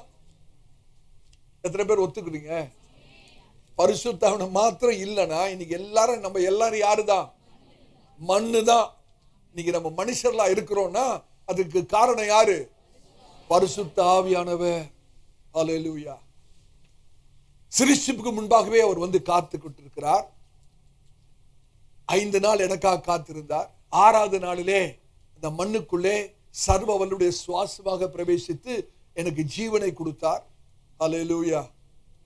இப்ப இவ்வளவும் பண்ண பிறகு மனுஷன் தேவனுக்கு விரோதமாக பாவம் செய்ய, முதல் மனுஷன் ஆதாம் கீழ்ப்படியாமையிலே தேவனுக்கு விரோதமாக பாவம் செய்தபடினாலே அவன் விழுந்து போகிறான். இப்ப பரிசுத்தாவினை எவ்வளவு அந்த மனுஷனோட போராடி இருப்பார்னு யோசி. ஏவாள் அந்த சர்ப்பத்திடத்திலிருந்து நின்று பேசிட்டு இருக்கிறாங்க. ஏவாள் அந்த பழத்தை ஆதாம் இடத்துல கொண்டு போறாங்க. அப்ப பரிசுத்தாவினவர் ஆதாம் ஏவாளோடு கூட எவ்வளவு போராடி இருப்பார்னு யோசிப்பார். இவ்வளவு பண்ணனப்பா, உனக்காக சிருஷ்டிப்புக்கு முன்னாலே நான் வந்து காத்திருந்தேனே, உனக்காக பொறுமை 5 நாள் காத்திருந்தேனே, மண்ணா இருந்த உன்னை மனுஷனா மாட்டுனே அப்படின்னு சொல்லி பரிசுத்த எவ்வளவு போராடி இருப்பார் மனுஷனோட. வேதம் என்ன சொல்லுது வாசிங்க. ஆதியாகமம் 6ஆம் அதிகாரம் 3வது வசனம். ஆதியாகமம் 6ஆம் அதிகாரம் 3வது வசனம். அப்பொழுது கர்த்தர் என் ஆவி என்றைக்கும் மனுஷனோட போராடுவதில்லை. போதும், என் ஆவி மனுஷனோடு என்றைக்கும் போராடுவதில்லை அப்படின்னா பரிசுத்தாவினை போராடி இருக்கிறார்னு அர்த்தம். அப்படித்தானே? ஒண்ணு இல்ல, யோசித்து பாருங்க. தாவீது தேவனுக்கு விரோதமா பாவம் செய்யும் போது தாவீதோடு கூட பரிசுத்தாவினை எப்படி போராடினார் தெரியுமா?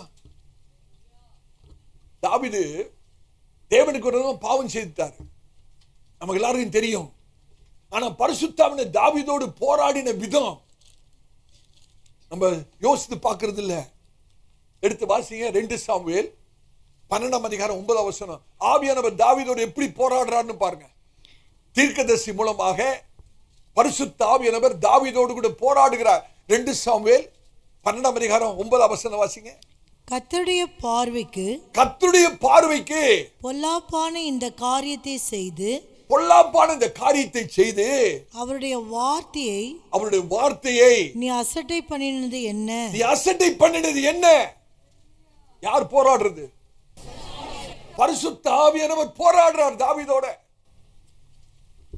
தீர்க்கதரிசி மூலமா கர்த்தருடைய பார்வைக்கு பொல்லாப்பான இந்த காரியத்தை செய்து அவருடைய வார்த்தையை நீ அசட்டை பண்ணினது என்ன? தாவீதோடு கூட போராடுறார். ஆனா தாவீது அதை சீரியஸா எடுக்கல பாருங்க. அதை ஒரு பெரிய காரியமா எடுக்கல. சரி, தாவீது அதை சீரியஸா எடுக்கலன்னு பரிசுத்த தாவீதை விட்டுட்டாரா? போராடிக்கிட்டே இருக்கிறார். எது வரைக்கும்? உணர்த்தப்படுகிற வரைக்கும், குத்தப்படுகிற வரைக்கும், மனம் திரும்புகிற வரைக்கும் பரிசுத்தான விடவே மாட்டார். கர்த்தருடைய ஊழியக்காரனா சொல்றேன், நீங்க கர்த்தருடைய பிள்ளை ஆயிட்டு பரிசுத்தாவின் அபிஷேகத்தை பெற்ற பிறகு நீங்க தேவனுக்கு விரோதமாக ஒரு காரியத்தை செய்தாலோ சிந்தித்தாலோ, தேவனுக்கு துக்கப்படுத்துற ஒரு காரியத்தை நீங்க செய்தீங்கன்னா பரிசுத்தாவினவர் விடாமல் போராடி கொண்டே இருப்பார். நீங்க மனம் திரும்புற வரைக்கும் விட மாட்டார், உணர்த்தப்படுகிற வரைக்கும் விட மாட்டார். எத்தனை பேருக்கு அந்த அனுபவம் இருக்கு? கர்த்தருக்கு விரோதமான ஒரு காரியத்தை செய்த உடனே நம்ம விட்டு விலகிறது என்ன தெரியுமா? தேவ பிரசன்னம், சமாதானம்.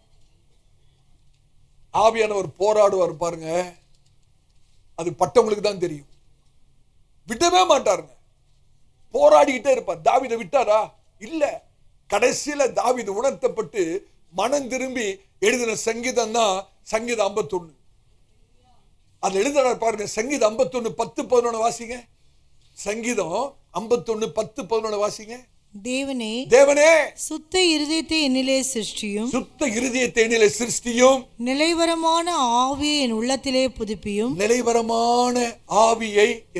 புதுப்பியும் உமது சமூகத்தை விட்டு என்னை தள்ளாமலும் உமது பரிசுத்த ஆவியை சொல்றாரு பாருங்க, உமது பரிசுத்த ஆவியை என்னிடத்திலிருந்து எடுத்துக் கொள்ளாமலும் இரும். என்னிடத்திலிருந்து எடுத்துக் கொள்ளாதீங்க.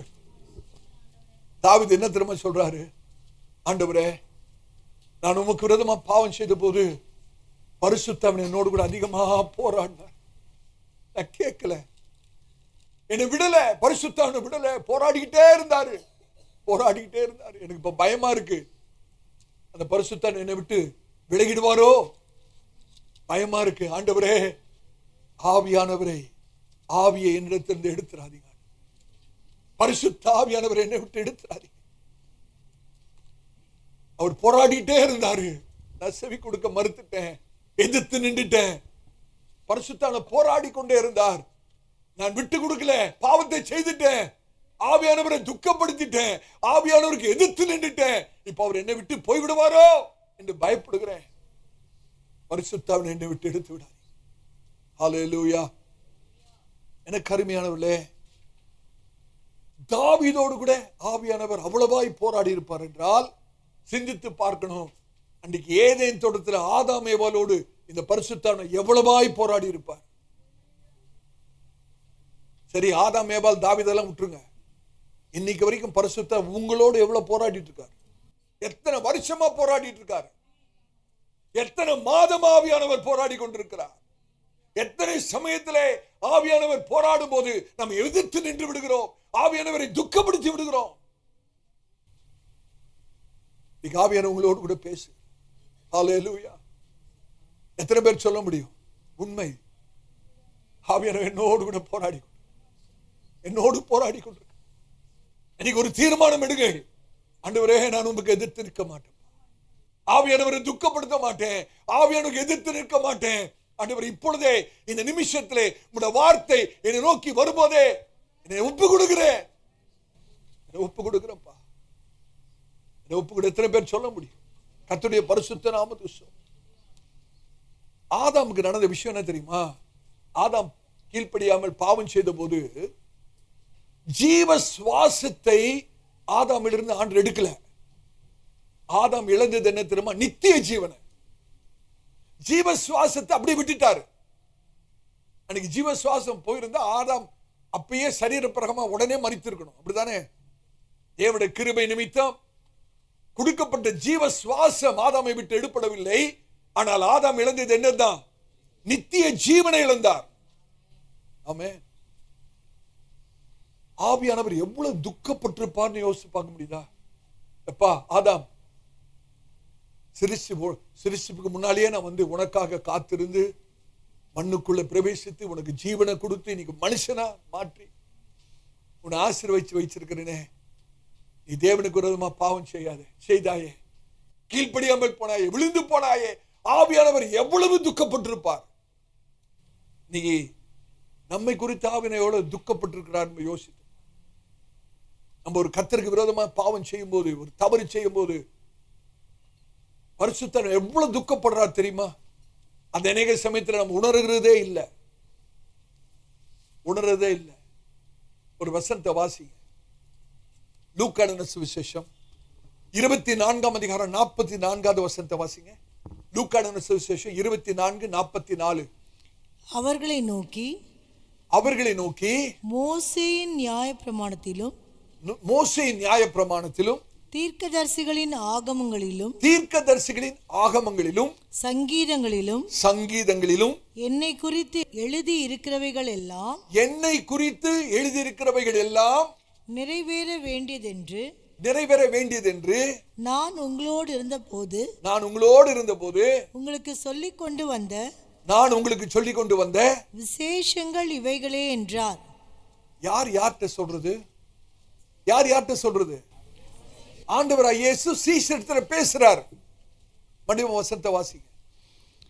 அவர்களை நோக்கி, ஆண்டவராகிய இயேசு அவர்களை நோக்கி, மோசேயின் நியாயப்பிரமாணத்திலும், மோசேயின் நியாயப்பிரமாணம்ன்றது என்னது?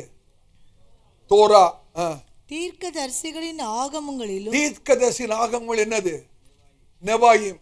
அப்புறம் சங்கீதங்கள் என்னது? மோசேயின் புஸ்தகங்கள் என்னது?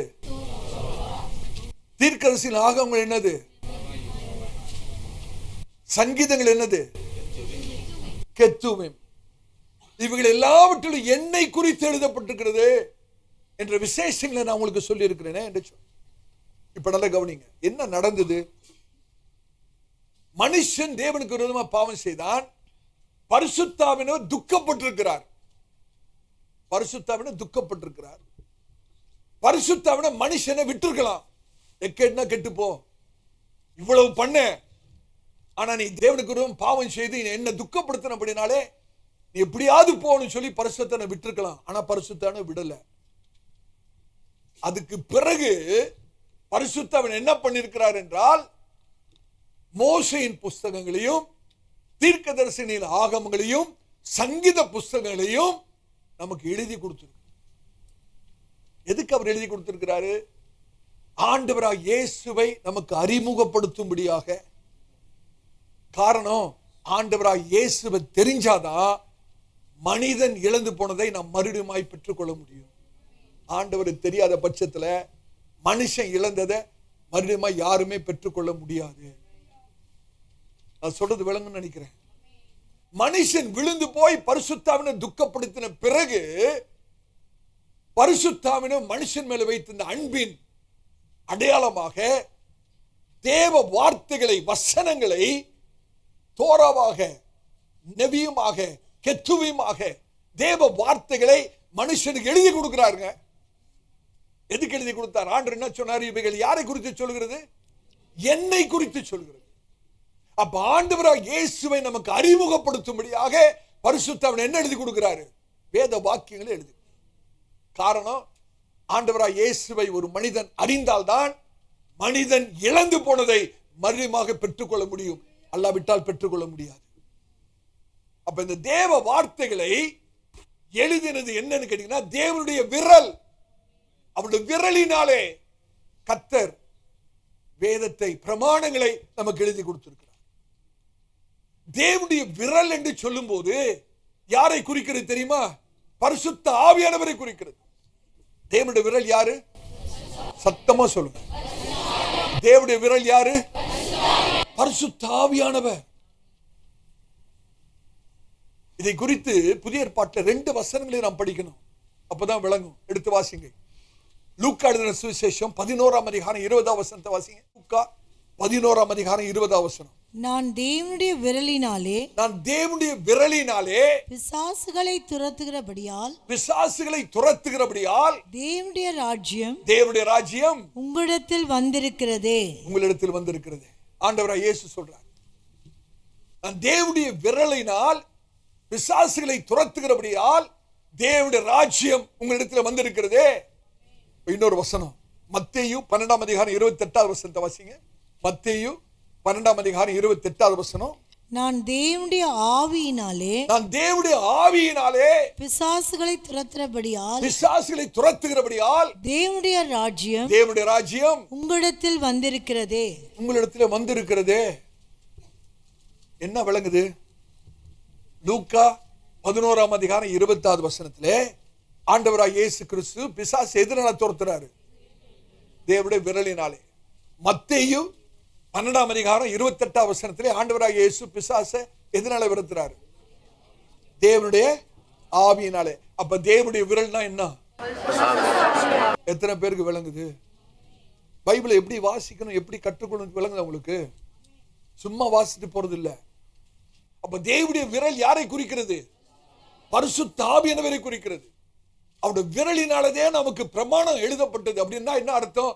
பரிசுத்த ஆவியானவரே இந்த பிரமாணங்களை, தோராவை, தீர்க்கதரிசன புஸ்தகங்களை, சங்கீத புஸ்தகங்களை பரிசுத்த ஆவியானவரே எழுதி கொடுத்திருக்கிறார். அப்படிதானே? ஏன் பரிசுத்த ஆவியானவர் பிரமாணத்தை எழுதி கொடுக்கணும்? ஏன் அப்படி எழுதி கொடுக்கணும்? ஏன் தெரியுமா? பரிசுத்த ஆவியானவர் அப்படியே விட்டுவிட மனதில்லை அவருக்கு. என்னை விட்டுருக்கலாங்க, அவருக்கு விரோதமா பாவம் செய்த போது நீ எப்படியாவது போ அப்படின்னு விட்டுருக்கலாம். ஆனா அவருக்கு விட மனதில்லைங்க, உங்களை விட மனதில்லை. ஆகவே தன்னுடைய விரலின் அவர் பரிசுத்த ஆவியானவர் பிரமாணத்தை அவர் நமக்கு எழுதி கொடுத்திருக்கிறார். அந்த பிரமாணத்தின் மூலமாக தான் அவர் நம்மோடு பேசுறார். கர்த்தருடைய வார்த்தையின் மூலமா தான் இன்னைக்கு நம்மோடு கூட பேசுறார். என்ன தெரியுமா? தொடர்ந்து அவர் சொல்லிக்கொண்டே இருக்கிற காரியம் என்ன தெரியுமா? நீ தேவனுக்கு விரோதமாய் பாவம் செய்திருக்கிறாய், தேவனுடைய மகிமை அற்று போயிருக்கிறது, தேவன் எதிர்பார்க்கிற தரத்திலிருந்து கீழே விழுந்திருக்கிறாய். ஆகவே உனக்கு ஒரு மீட்பர் வேண்டும், உனக்கு ஒரு மீட்பர் வேண்டும் சொல்றதே கர்த்தருடைய வார்த்தை தான். ஹல்லேலூயா. உனக்கு ஒரு இரட்சகர் வேண்டும், உன்னை விடுதலையாக்கிறவர் ஒருவர் வேண்டும். இந்த நியாயப்பிரமாண புஸ்தகம், தீர்க்கதரிசன புஸ்தகம், சங்கீத புஸ்தகம் தான் இந்த சத்தியத்தை நமக்கு கற்றுக் கொடுக்க. என்ன சத்தியம்? நான் பாவம், தேவனுக்கு விரோதமா நான் பாவம் செய்தேன், நானே என்னை மீட்டுக் கொள்ள முடியாது, நானே என்னை ரட்சித்துக் கொள்ள முடியாது, நானே என்னை விடுதலையாக்க முடியாது, எனக்கு ஒரு மீட்பர் வேண்டும் என்பதை விளங்க செய்கிறதே கர்த்தருடைய வார்த்தை தான். பரிசுத்த ஆவியானவர் எழுதி கொடுத்த கர்த்தருடைய வார்த்தை தான். அப்படின்றா என்ன அர்த்தம்? வார்த்தையின் மூலமாக பரிசுத்த ஆவியானவர் நம்மோடு கூட தொடர்ந்து பேசிக்கொண்டே இருக்கிறார். ஆமென். பரிசுத்த ஆவியானவருக்கு அதிலையும் திருப்தி இல்லை. வார்த்தை எழுதி கொடுத்துட்டாரு. தோரா, தீர்க்கதரிசன புஸ்தகங்கள், சங்கீத புஸ்தகங்கள் எழுதி கொடுத்துட்டாரு. பழைய ஏற்பாட்டு எழுதி கொடுத்தாலும் பரிசுத்த ஆவியானவருக்கு இன்னும் திருப்தி ஆகல. இப்ப பரிசுத்த ஆவியானவர் மோசேயை கொண்டு ஆண்டவராகிய இயேசு கிறிஸ்துவை குறித்து பேசுகிறார். பரிசுத்த ஆவியானவர் மோசேயை கொண்டு யாரை குறித்து பேசுகிறார்? ஆண்டவராகிய இயேசு கிறிஸ்துவை குறித்து பேசுகிற. எடுத்து வாசிங்க அப்போஸ்தலர் நடபடிகள் 3ஆம் அதிகாரம் 22வது வசனத்தை வாசிங்க. அப்போஸ்தலர் நடபடிகள் 3ஆம் அதிகாரம் 22வது வசனம். மோசே பிதாக்களை நோக்கி உங்கள் தேவனாகிய கர்த்தர் என்னை போல ஒரு தீர்க்கதரிசியை. யாரை குறித்து பேசுறார் மோசே? ஆண்டவராகிய இயேசு கிறிஸ்துவை. என்னை போல ஒரு தீர்க்கதரிசியை உங்களுக்காக உங்கள் சகோதரரிலிருந்து எழும்ப பண்ணுவார். உங்கள் சகோதரர் யூத சகோதரரிலிருந்து எழும்ப பண்ணுவார். அவர் உங்களுக்கு சொல்லும் எல்லாவற்றிலும் அவருக்கு செவி கொடுப்பீர்களாக. அவர் உங்களுக்கு சொல்லும் எல்லாவற்றிலும் அவருக்கு செவி கொடுப்பீர்களாக. இததான் அந்த மறுரூப மலையிலே பிதாவாகிய தேவன் குமாரனை குறித்து பேசுறார். இவர் என்னுடைய நேச குமாரன், இவருக்கு செவி கொடுங்க. அதான் இங்க மோசே. எத்தனை பேருக்கு விளங்குது? நீங்க நல்லா யோசிச்சு பாருங்க. யாராவது ஒரு தவறு செய்தா நம்ம 1-2 தடவை சொல்லுவோம். கேட்க மனதில்லைன்னா நம்ம என்னங்க பண்ணுவோம்? விட்டுருவோம். அப்பா சொன்ன நீ கேட்கல, எப்படின்னா போ அப்படி நம்ம விடுறோமா? பரிசுத்த ஆவியை மாத்திரம் அப்படி நம்மளை விட்டு இருந்தா நம்ம கதி என்னங்க? விடலைங்க. என்ன விடலைங்க? பரிசுத்த ஆவியை மாத்திரம் 1 வருஷம் 2 வருஷம் சொல்லிட்டு நம்ம கேட்கலன்னு விட்டு இருந்தா இன்னைக்கு நம்மளுடைய நிலைமை ரொம்ப மோசமா இருந்திருக்கும். நம்ம இங்க இருக்க மாட்டோம், நம்ம வேற எங்கேயும் இருந்திருப்போம். ஆனா பரிசுத்த ஆவியை விடாம நம்மோடு கூட போராடி போராடி போராடி அவருடைய வார்த்தையை கொடுத்து நம்மோடு கூட பேசி பேசி பேசி அப்படி பண்ணனாலதான் இன்னைக்கு கர்த்தருடைய பிள்ளையாக கர்த்தருடைய சமூகத்தில் உட்கார்ந்து கொண்டிருக்கிறோம். இன்னைக்கு பரிசுத்த ஆவியை நம்ம விட்டு இருந்தா நம்ம நிலைமை ரொம்ப இன்னைக்கு மோசமா இருந்திருக்கும். ஹல்லேலூயா.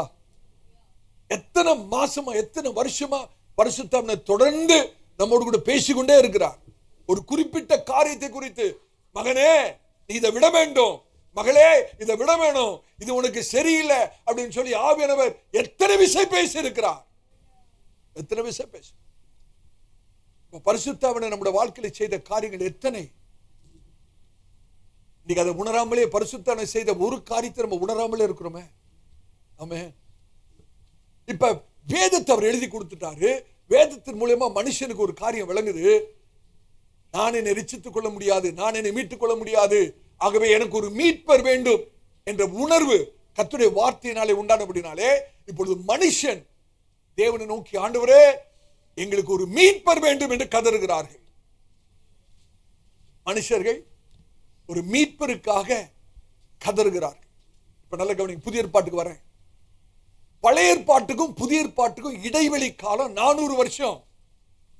பழைய ஏற்பாட்டுக்கும் புதிய ஏற்பாட்டுக்கும் உள்ள இடைவெளி காலம் ஏறக்குறைய 400 வருஷம். இதை டார்க் பீரியட் ஆஃப் ஹிஸ்டரி என்று சொல்வார்கள். இருண்ட காலம். சரித்திரத்திலே இந்த 400 வருஷத்தை இருண்ட காலம் என்று சொல்வார்கள். It is also called the intertestamental period என்று சொல்வார்கள்.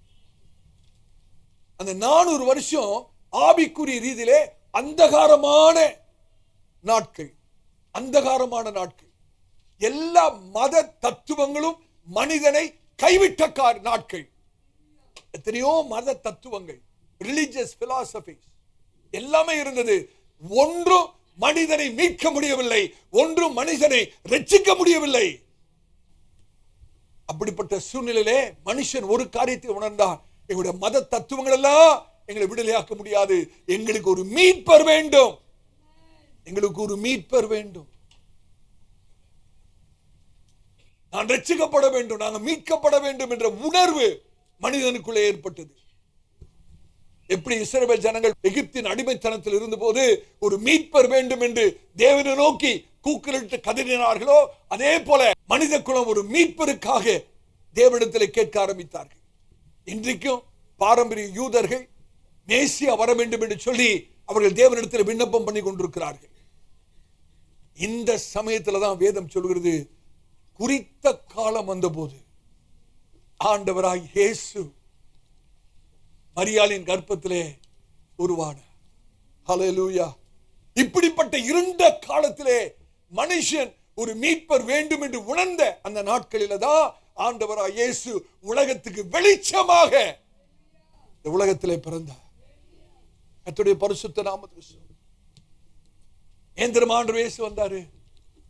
மனுஷன் இப்ப உணர்றான், நான் என்னை மீட்டுக் கொள்ள முடியாது, நான் என்னை ரட்சித்துக் கொள்ள முடியாது, எனக்கு ஒரு மீட்பர் வேண்டும் என்ற உணர்வு அந்த இருண்ட காலத்துலதான் ஆண்டவராய் இயேசு வெளிச்சமாக ஒளியாக இந்த உலகத்திலே தோன்றினார். ஆமென். இப்ப நல்ல கவனிங்க, இந்த மீட்பராகிய ஆண்டவராய் இயேசுவையும் இந்த உலகத்துக்கு கொண்டு வந்தவர் பரிசுத்த ஆவியானவர். ஹல்லேலூயா. பரிசுத்த ஆவியானவர் என்ன தெரியுமா பண்ணாரா? மரியாள் மேல் அசைவாடினாரா.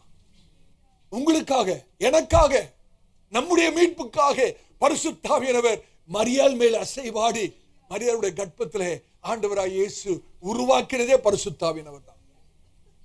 இப்படி யோசிச்சு பாருங்க, பழைய ஏற்பாட்டில் பூமியிலிருந்து எடுக்கப்பட்ட மண்ணுக்குள்ளாக பிரவேசித்த பரிசுத்த ஆவியானவர் புதிய ஏற்பாட்டிலே மரியாள் மேல் அசைவாடுகிறார். ஆமென்.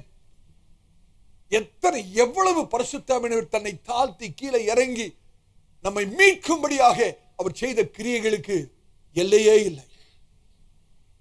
பரிசுத்த ஆவியானவர் தான் ரொம்ப கவனமாக ஜாக்கிரதையாக அந்த மீட்பர் ஆண்டவராக இயேசுவை மரியாளுடைய கருவில வைத்து உருவாக்கி கொண்டிருக்கிறார். எடுத்து வாசிங்க, லூக்கா 1 அதிகாரம் 35வது வசனம். லூக்கா 1 அதிகாரம் 35வது வசனத்தை வாசிங்க. தேவதூதன் அவளுக்கு பிரதியுத்தரமாக, பரிசுத்த ஆவி உன்மேல் வரும், உன்னதமானுடைய பலம் உன்மேல் நிழலிடும், ஆதலால் உன்னிடத்தில் பிறக்கும் பரிசுத்தம் உள்ளது தேவனுடைய குமாரன் என்னப்படும். கர்த்தருடைய பரிசுத்த நாமத்துக்கு ஸ்தோத்திரம். இப்ப சொல்லுங்க, பரிசுத்த ஆவியானவர் இல்லைன்னா நம்ம எல்லாம் யாரு தான்? மண்ணுதான். மறந்து விடக்கூடாது. நான் ஒன்றின் பின் ஒன்றாக அந்த சீக்வன்ஸ் தான் ரொம்ப முக்கியம். இந்த படிப்படியா சொல்லிட்டு வரேன். சிருஷ்டிப்பு ஆரம்பிக்கும் முன்பாகவே பரிசுத்த ஆவியானவர் அங்க வந்து நிற்கிறார். 5 நாள் உங்களுக்காக எனக்காகவும் காத்திருக்கிறார். நான் சிருஷ்டிக்கப்பட்ட 6வது நாளிலே அந்த மண்ணுக்குள்ளாக, மண்ணாக இருந்த எனக்குள்ளாக அவர் பிரவேசித்து என்னை ஒரு மனுஷனாக மாற்றுகிறார். எனக்கு ஒரு ஜீவனை தருகிறார். அதற்கு பிறகு நான் கீழ்ப்படியாமல் போய் தேவனுக்கு விரோதமாக பாவம் செய்த போது பரிசுத்த ஆவியானவர் என்னை விடாமல் என்னோடு கூட போராடி கொண்டே இருக்கிறார். ஆனாலும் நான் கீழ்ப்படியில, நான் பாவத்தில் விழுந்துட்டேன். ஆனா பரிசுத்த ஆவியானவர் ஒரு நாளும் கைவிடல. என்னை மறுபடியுமாக மீட்கும்படியாக எனக்காக பரிசுத்த ஆவியானவர் வேதாகமத்தை எழுதி கொடுக்கிறார். எதுக்கு தெரியுமா? எனக்கு ஒரு மீட்பர் வேண்டும் என்ற உணர்வுக்காக, எனக்கு ஒரு இரட்சகர் வேண்டும் என்பதை நான் விளங்கிக் கொள்ளும்படியாக எனக்காக பரிசுத்த வேதாகமத்தை பரிசுத்த ஆவியானவர் எழுதி கொடுக்கிறார். ஆமென்.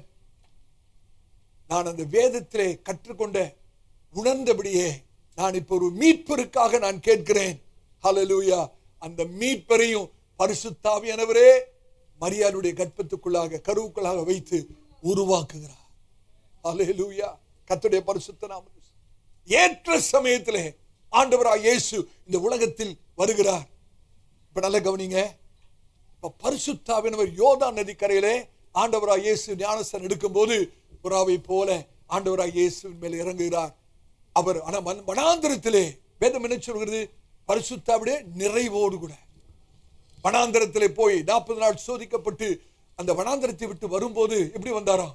பரிசுத்த ஆவியுடைய வல்லமையினாலே நிறைந்து வருகிறார். அப்ப பரிசுத்த ஆவியானவர் ஆண்டவராய் இயேசுவை நிரப்புகிறார். எதுக்கு தெரியுமா? 613 பிரமாணங்களையும் ஆண்டவராக இயேசு நிறைவேற்றும்படியாக ஆண்டவராக இயேசுவை பரிசுத்த ஆவியானவர் நிரப்பி உங்களுக்காகவும் எனக்காகவும் பரிசுத்த, உகந்த, ஏற்ற வழியாக மாறும்படியாக பரிசுத்த ஆவியானவர் ஆண்டவராக இயேசுவை நிரப்புகிறார். ஹல்லேலூயா. நீங்களும் நானும் ஆவிக்குரிய ரீதியிலே ஐஸ்வர்யவான்களாக மாறும்படி பரிசுத்த ஆவியானவர் ஆண்டவராக இயேசுவை தரித்திரராக மாற்று. நீங்களும் நானும் ஆசீர்வதிக்கப்படும்படியாக பரிசுத்தாவியானவர் ஆண்டவராக இயேசு மேல் சாபத்தை அவர் வைக்கிறார். ஹல்லேலூயா. இவ்வளவும் பண்ணிட்டு கேட்கிறீங்களா? இவ்வளவும் பண்ணிட்டு ஆண்டவராக இயேசுவை நமக்கென்று பூரண பலியாக மாற்றிட்டு அந்த பரிசுத்தாவை இப்ப என்ன பண்றார் தெரியுமா? ஆண்டவராக இயேசுவை கல்வாரி சிலுவையிலே மரிக்க ஒப்பு கொடுக்க. எடுத்து வாசிங்க. எபிரேயருக்கு எழுதின நிருபம் 9ஆம் அதிகாரம் 14வது வசனம். எபிரேயருக்கு எழுதின நிருபம் 9ஆம் அதிகாரம் 14வது வசனம். நித்திய ஆவியினாலே, நித்திய ஆவியினாலே, யார் அவர்? பரிசுத்த ஆவியானவர் நித்திய ஆவியினாலே தம்மை தாமே பழுதற்ற பலியாக தேவனுக்கு ஒப்பு கொடுத்த கிறிஸ்துவினுடைய ரத்தம் ஜீவனுள்ள தேவனுக்கு ஊழியம் செய்வதற்கு உங்கள் மனசாட்சியை செத்த கிரியைகளற சுத்திகரிப்பது எவ்வளவு நிச்சயம். இப்ப கல்வாரி சிலுவையிலே மரிக்கும்படியா செய்தது யாரு? பரிசுத்த ஆவி. அல்லேலூயா. உங்களுக்காக எனக்காக ஆண்டவராக இயேசு பூலக வாழ்க்கை 33 வருஷத்தையும் பரிசுத்த ஆளுகை செய்து அவரை பூரணமான பலியாக மாற்றி கல்வாரி சிலுவையிலே மரிக்கும்படியா செய்கிறார். பரிசுத்த கிரியை முடிஞ்சிருச்சா? இதோட பரிசுத்த கிரியை முடிஞ்சிருச்சா? இல்ல. மரித்து போன ஆண்டவராக இயேசுவை 3ஆம் நாளிலே உயிர்த்தெழச் செய்தது யாருதான்? பரிசுத்த. யாருக்காக? உங்களுக்காக எனக்காக. எடுத்து வாசிங்க. ரோமர் 8ஆம் அதிகாரம் 11வது வசனம். ரோமர் 8ஆம் அதிகாரம் 11வது வசனம். அன்றியும் இயேசுவை மரித்தோரிலிருந்து எழுப்பினவருடைய ஆவி உங்களில் வாசமாயிருந்தால் கிறிஸ்துவை மரித்தோரிலிருந்து எழுப்பினவர் உங்களில் வாசமாயிருக்கிற தம்முடைய ஆவியினாலே சாவுக்கு ஏதுவான உங்கள் சரீரங்களையும் உயிர்ப்பிப்பார். கர்த்தருடைய பரிசுத்த நாமத்துக்கு சாதுவுக்கு ஏதுவான உங்கள் சரீரத்தையும் உயிர்ப்பிப்பார். இன்னைக்கு ஆண்டவராக இயேசுடைய செத்த சரீரத்தை உயிர்ப்பிக்க பண்ணின பரிசுத்த ஆவியானவர் தான் ஆண்டவராக இயேசு மத்திய வானத்தில் வரும்போது கிறிஸ்துவுக்குள் மரித்தவருடைய சரீரத்தையும் உயிர்ப்பிக்கிற பரிசுத்த ஆவியானவர். ஹல்லேலூயா. கர்த்தருடைய பரிசுத்த நாமத்துக்கு. இப்ப ஆண்டவராக இயேசு உயிர் தெழுந்துட்டாரு, பரம் ஏறுறார். ஆண்டவராக இயேசு பரம் ஏறினாதான் பரிசுத்த ஆவியானவர் நம்மோடு கூட நிரந்தரமா இருக்கும்படியாக அவர் கீழே வர முடியும். ஆமென். ஆகவேதான் அப்போஸ்தலர் நடவடிக்கைகளிலே அந்த பெந்தகோஸ்து நாளிலே நம்ம எல்லாருக்கும் தெரியும் பரிசுத்த ஆவியானவர் 120 பேர் மேலேயும் அக்கினிமயமான நாவை போல பரிசுத்த ஆவியானவர் ஒவ்வொரு சிரசின் மேல வந்து இறங்கினார். இப்ப அந்த 120 பேரும் மேல் வீட்டாரையில் இருந்த 120 பேரும் யாருன்னு கேட்டீங்கன்னா 120 பேருமே யூதர்கள். எல்லாருமே அதுல ஒரு புறஜாதி கூட இல்ல, எல்லாருமே யூதர்கள். அப்ப அந்த நாட்கள் அப்போஸ்தலர் என்ன யோசிக்கிறாங்கன்னா, ரட்சிப்பு யூதர்களுக்கு மாத்திரம்தான், பரிசுத்தாவின் அபிஷேகம் யூதர்களுக்கு மாத்திரம்தான் அப்படின்னு நினைச்சாங்க பாருங்க. அந்த சமயத்துல பரிசுத்தாவினை எழும்பி சொல்றாரு, இல்ல இல்ல இல்ல, உங்களுக்கு மாத்திரம் அல்ல, ரட்சிப்பு பரிசுத்தாவின் அபிஷேகம் புறஜாதிகளுக்கும் இருக்கிறது அப்படின்னு சொன்னவரே பரிசுத்தாவினர். ஹல்லேலூயா. அன்றைக்கு 1ஆம் நூற்றாண்டிலே அப்போஸ்தலர் நினைச்சாங்க ரட்சிப்பு யூதர்களுக்கு மாத்திரம்தான், பரிசுத்த அபிஷேகம் யூதர்களுக்கு மாத்திரம்தான் நினைச்ச போது பரிசுத்தவனை சொன்னாரு, இல்ல இல்ல, நான் உங்களுக்கு மாத்திரம் இல்ல, புறஜாதிகளுக்கும் நான் ரட்சிப்பை கொடுக்கிறவர், புறஜாதிகளையும் அபிஷேகிக்கிறவர். இதைதான் அப்போஸ்தலர் பவுல் எழுதுறார். எடுத்து வாசிங்க. ரோமர் 15ஆம் அதிகாரம் 16வது வசனத்தை வாசிங்க. ரோமர் 15ஆம் அதிகாரம் 16வது வசனம். தேவன் எனக்கு அளித்த கிருபையினாலே உங்களுக்கு ஞாபகப்படுத்தும்படிக்கு இவைகளை நான் அதிக தைரியமாய் எழுதினேன். ஆதலால் நான் தேவனுக்குரியவளை குறித்து இயேசு கிறிஸ்துவை கொண்டு மேன்மை பாராட்ட எனக்கு இடம் உண்டு. புறஜாதியாரை வார்த்தையினாலும் செய்கையினாலும் கீழ்ப்படிய பண்ணும்படி அற்புத அடையாளங்களின் பலத்தினாலும் தேவ ஆவியின் பலத்தினாலும் பரிசுத்தாவிடைய பலத்தினாலும் கிறிஸ்துவானவர் என்னை கொண்டு நடப்பித்தவைகளை சொல்வதல்லாமல் வேறொன்றையும் சொல்ல நான் துணிவதில்லை. ஆமென். கர்த்தருடைய பரிசுத்த நாமத்துக்கு ஸ்தோத்திரம். வெறும் யூதர்களுக்கு தான் ரட்சிப்புன்னு நினைச்ச நாட்கள்ல பரிசுத்த ஆவியானவர் புறஜாதிகளையும் ரட்சிக்க ஆரம்பித்தார். நீங்களும் நானும் புறஜாதிகள். கர்த்தர் நம்மையும் ரட்சித்ததுக்கு காரணமே பரிசுத்த ஆவியானவர் தான். நீங்க நம்மையும் பரிசுத்த ஆவியின் அபிஷேகத்தால் நிரப்பினவரும் பரிசுத்த ஆவியானவர் தான். ஆமென். அது மாத்திரமா, நம்முடைய ஆவிக்குரிய வாழ்க்கையில ஒவ்வொரு நாளும் அந்த கிறிஸ்துவின் சாயலை நமக்குள்ளே உருவாக்கி கொண்டே இருக்கிறார். நம்மை மறுரூபப்படுத்தி கொண்டே இருக்கிறார். நீங்க நம்ம மாட்டி கொண்டிருக்கிறது யாரு? பரிசுத்த ஆவியானவர். எடுத்து வாசிங்க 2 கொரிந்தியர் 3:18 வாசிங்க. 2 கொரிந்தியர் 3:18 நாம் எல்லாரும் திறந்த முகமாய் கர்த்தருடைய மகிமையை கண்ணாடியிலே காண்கிறது போல கண்டு ஆவியாய் இருக்கிற கர்த்தரால், பாத்தீங்களா, பரிசுத்த ஆவியாய் இருக்கிற கர்த்தரால் அந்த சாயலாக தானே மகிமையின் மேல் மகிமை அடைந்து மறுரூபப்படுகிறோம். இன்னைக்கு நம்ம மறுரூபப்படுத்துகிறது யாரு? பரிசுத்த. ஒவ்வொரு நாளும் நம்மளோட வாழ்க்கை மாறிக்கொண்டே இருக்கு. நீங்க மாத்திரம் ஆவியனுடைய கிரிக்கு உங்களை ஒப்பு கொடுப்பீங்கன்னா ஒவ்வொரு நாளும் ஆவியன் உங்களுக்குள்ள கிரியை செய்து உங்களை ஆண்டவராக இயேசுவை போலவே மாற்றும். நான் அடிக்கடியா கற்பனை பண்ணி பார்க்கிற ஒரு காரியம் என்னன்னா, ஒரு தாய் கோழி இருக்கும், அது கீழே முட்டைய அவயம் வைப்பாங்க, அப்படிதானே? பார்த்துருக்கீங்களா? முட்டையை அவயம் வைப்பாங்க. அந்த தாய் கோழி அந்த முட்டையின் மேல அவயம் காக்கும் போது அந்த வெப்பத்தினாலே, தாய் கோழியோட வெப்பத்தினாலே அந்த முட்டைக்குள்ளாக ஒரு மாற்றம் ஏற்படுகிறது. ஆனா வெளியே பார்த்தா ஒண்ணுமே தெரியாது. நீங்க முட்டையை வச்சுட்டு ஒரு 5 நாள் கழிச்சு போய் பார்த்தீங்கன்னா முட்டையாவா தான் இருக்கும். ஆனா உண்மை என்ன? அந்த முட்டைக்குள்ளே ஒரு மாற்றம் ஏற்படுகிறது. முட்டைக்குள்ளே ஒரு ஜீவன் உருவாக்கி கொண்டிருக்கிறது. அந்த தாய் கோழியுடைய வெப்பத்தினாலே ஒரு ஜீவன் உருவாக்கி கொண்டிருக்கிறது. 21 நாள் கழிச்சு பார்த்தீங்கன்னா முட்டை உடையும். அந்த கோழி கொஞ்சம் வெளியே வரும் பாருங்க. சைஸ்ல தான் சின்னதா இருக்கும், சாயல்ல ஒரே மாதிரி இருக்கும், தாய் கோழி மாதிரியே இருக்கும். எனக்கு அருமையானவர்களே, கர்த்தருடைய ஊழியக்காரனா சொல்றேன், ஏதோ ஞாயிற்றுக்கிழமை ஆலயத்துக்கு வந்துட்டு போறேன்னு நினைக்காதீங்க. ஏதோ சபையில கூட்டம் நடக்குது வந்துட்டு போறேன்னு நினைக்காதீங்க. ஒவ்வொரு விஷயம் கர்த்தருடைய சமூகத்திலே ஆவியானுடைய வெப்பத்துக்கிலே வருகிற ஒவ்வொரு விஷயம் உங்களுக்குள்ளே ஒரு மறுரூபம் ஏற்படுகிறது, ஒரு மாற்றம் ஏற்படுகிறது. கிறிஸ்து உங்களுக்குள்ளே உருவாக்கப்படுகிறார். ஒரு நாள் வரும், இந்த ஓடு உடையும். ஒரு இமை பொழுதிலே நாம் எல்லாரும் மறுரூபமாக்கப்படுவோம். நாம் அவரை போலவே இருப்போம். அவரோடு மாத்திரமல்ல, நாம் எல்லாரும் அவரை போலவே இருப்போம். அந்த நாளுக்காக தான் நம்ம காத்துட்டு இருக்கோம். கர்த்தருடைய பரிசுத்த நாமத்துக்கு ஸ்தோத்திரம். ஆமென். எத்தனை பேருக்கு விளங்குது நான் சொல்றது? அப்ப பரிசுத்த ஆவியானவர் நம்முடைய வாழ்க்கையில எவ்வளவு செய்திருக்கிறார். ஒவ்வொரு நாளும் நம்மை மாற்றிக்கொண்டே இருக்கு. ஆமென். எவ்வளவு ஆவியானவருக்கு நம்ம நன்றி சொல்ல கடமைப்பட்டிருக்கோம். இன்றைக்கும் ஆவியானவர் நம்மை மாற்றும்படியாக தான் அவருடைய சமூகத்தோடு நம்முடைய சமூகத்தில் அவரை கொண்டு வந்து சேர்த்திருக்கு. எப்படியாவது ஆதாம் ஏதேன் தோட்டத்தில் இருந்த தேவனுடைய சாயல் நமக்கு உண்டாக வேண்டும் என்று சொல்லி வார்த்தையின் மூலமாக கர்த்தர் நம்மை மாற்றிக்கொண்டே வருகிறார்.